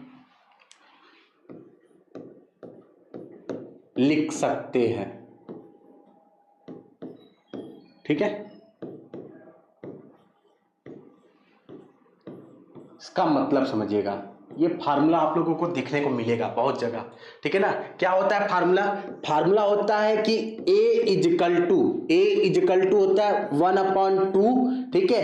a प्लस क्या होता है? a प्लस a का ट्रांसपोज, a प्लस a का ट्रांसपोज, प्लस में क्या होता है, यहां पर ब्रैकेट लगा लेते हैं, ठीक है। प्लस में क्या होता है? a माइनस a का ट्रांसपोज, ठीक है ना बेटा।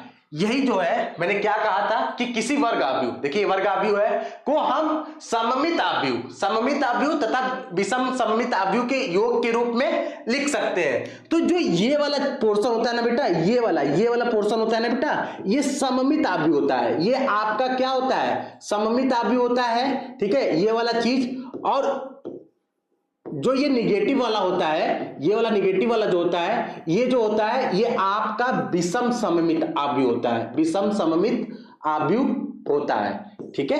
समझ रहे हैं बात, ठीक है।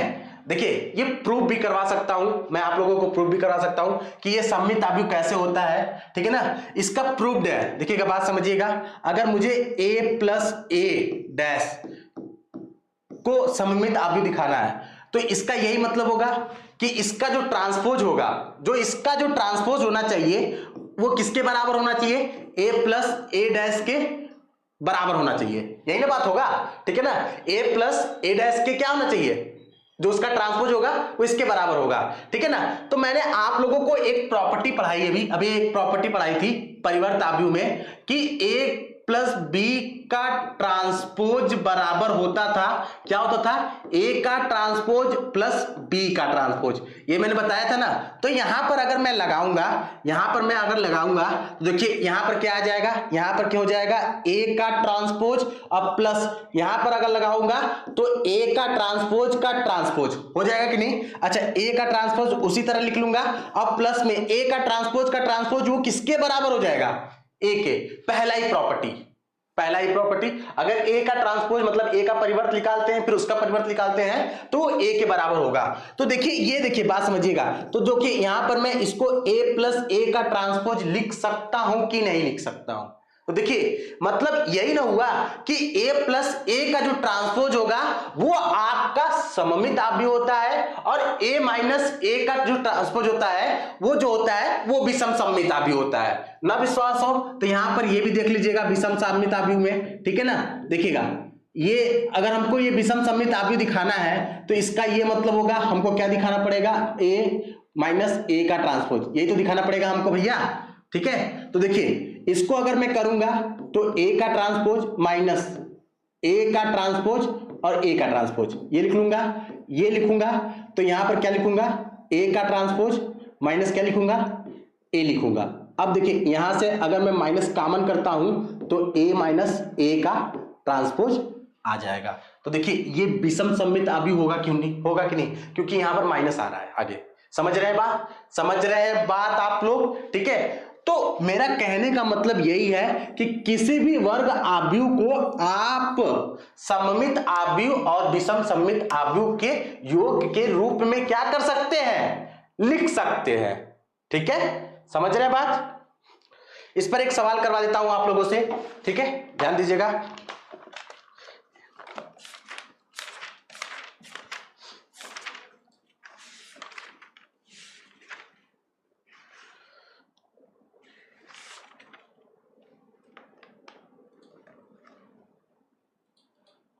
देखिए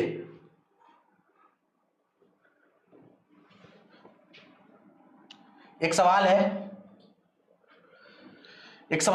क्या सवाल है, कह रहा है कि आव्यू 2 -2 -4 -1, ठीक है, 3 क्रॉस 3 का है। लिख देता हूं, इसको लिख देता हूं। एक सवाल है आपका, क्या है, 3 क्रॉस 3 का है, 3 क्रॉस 3 का है, 2 -2 4, ठीक है, फिर कितना है, -1 है, 3 है, ठीक है, और कितना है, 4 है, फिर कितना है, 1 -2, फिर कितना है, -3 है, ठीक है ना। इसको कह रहा है को सममित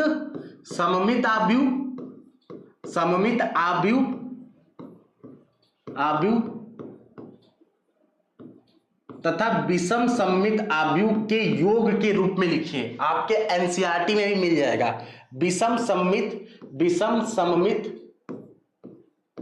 आव्यूह के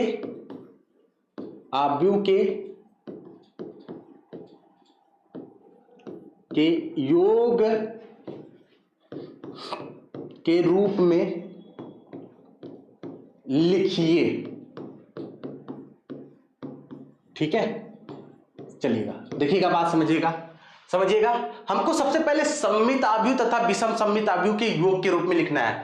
तो बेटा अगर ये वर्ग आव्यूह है तो इसका जो सममित आव्यूह होगा वो a + a का ट्रांसपोज होगा, यही ना बात बेटा। ये जो सममित आव्यूह होगा, सममित आव्यूह क्या होगा आपका, a + a का ट्रांसपोज होगा, मतलब a + 1 का परिवर्त आव्यूह होगा, और ये सममित आव्यूह होगा, आपका सममित होगा, ठीक है। अच्छा, a - a का परिवर्त आव्यूह जो होगा ये आपका विषम सममित आव्यूह होगा, ठीक है, समझ रहे हैं। तो अगर हमको इसको योग के रूप में लिखना है तो मैं क्या लिखूंगा, a = 1/2 a + a का ट्रांसपोज माइनस क्या, प्लस a- का ट्रांसपोज, यही तो लिखूंगा मैं। देखो बेटा, सममित आव्यूह तथा विषम सममित आव्यूह के योग के रूप में क्या करना है, हमको इसको लिखना है। तो सबसे पहले देखिए, यहां पर हमको a दे दिया है, तो हमको a का ट्रांसपोज निकालना है। a का क्या निकालना है, ट्रांसपोज निकालना है। तो a का ट्रांसपोज निकालने के लिए हम क्या कर देंगे, a का ट्रांसपोज निकालने के लिए हम क्या कर लेते हैं, पंक्ति को स्तंभ में, तो मतलब 2, -2, कितना 4, यहां पर -1, फिर कितना हो जाएगा 3, फिर कितना हो जाएगा 4 हो जाएगा, फिर यहां पर कितना हो जाएगा 1 -2 3 हो जाएगा, ठीक है बेटा। अच्छा, अब हम लोग यहां पर से a + a' निकाल लेते हैं, a + a' निकाल लेते हैं, ठीक है। अच्छा, a + a' निकालेंगे तो मेरा कितना हो जाएगा, 2 -2 4, ठीक है, -1 3 4, ठीक है, 1 -2 -3, यहां से प्लस कर लेते हैं, हम लोग प्लस कर लेते हैं, तो कितना है मेरा, a' 2 है, -1 है, 1 है, -2 है, 3 है, -2 है, 4 है, 3 है, ठीक है ना। ये सममित आव्यूह निकाल रहे हैं हम लोग, तो इसको प्लस कर लेंगे।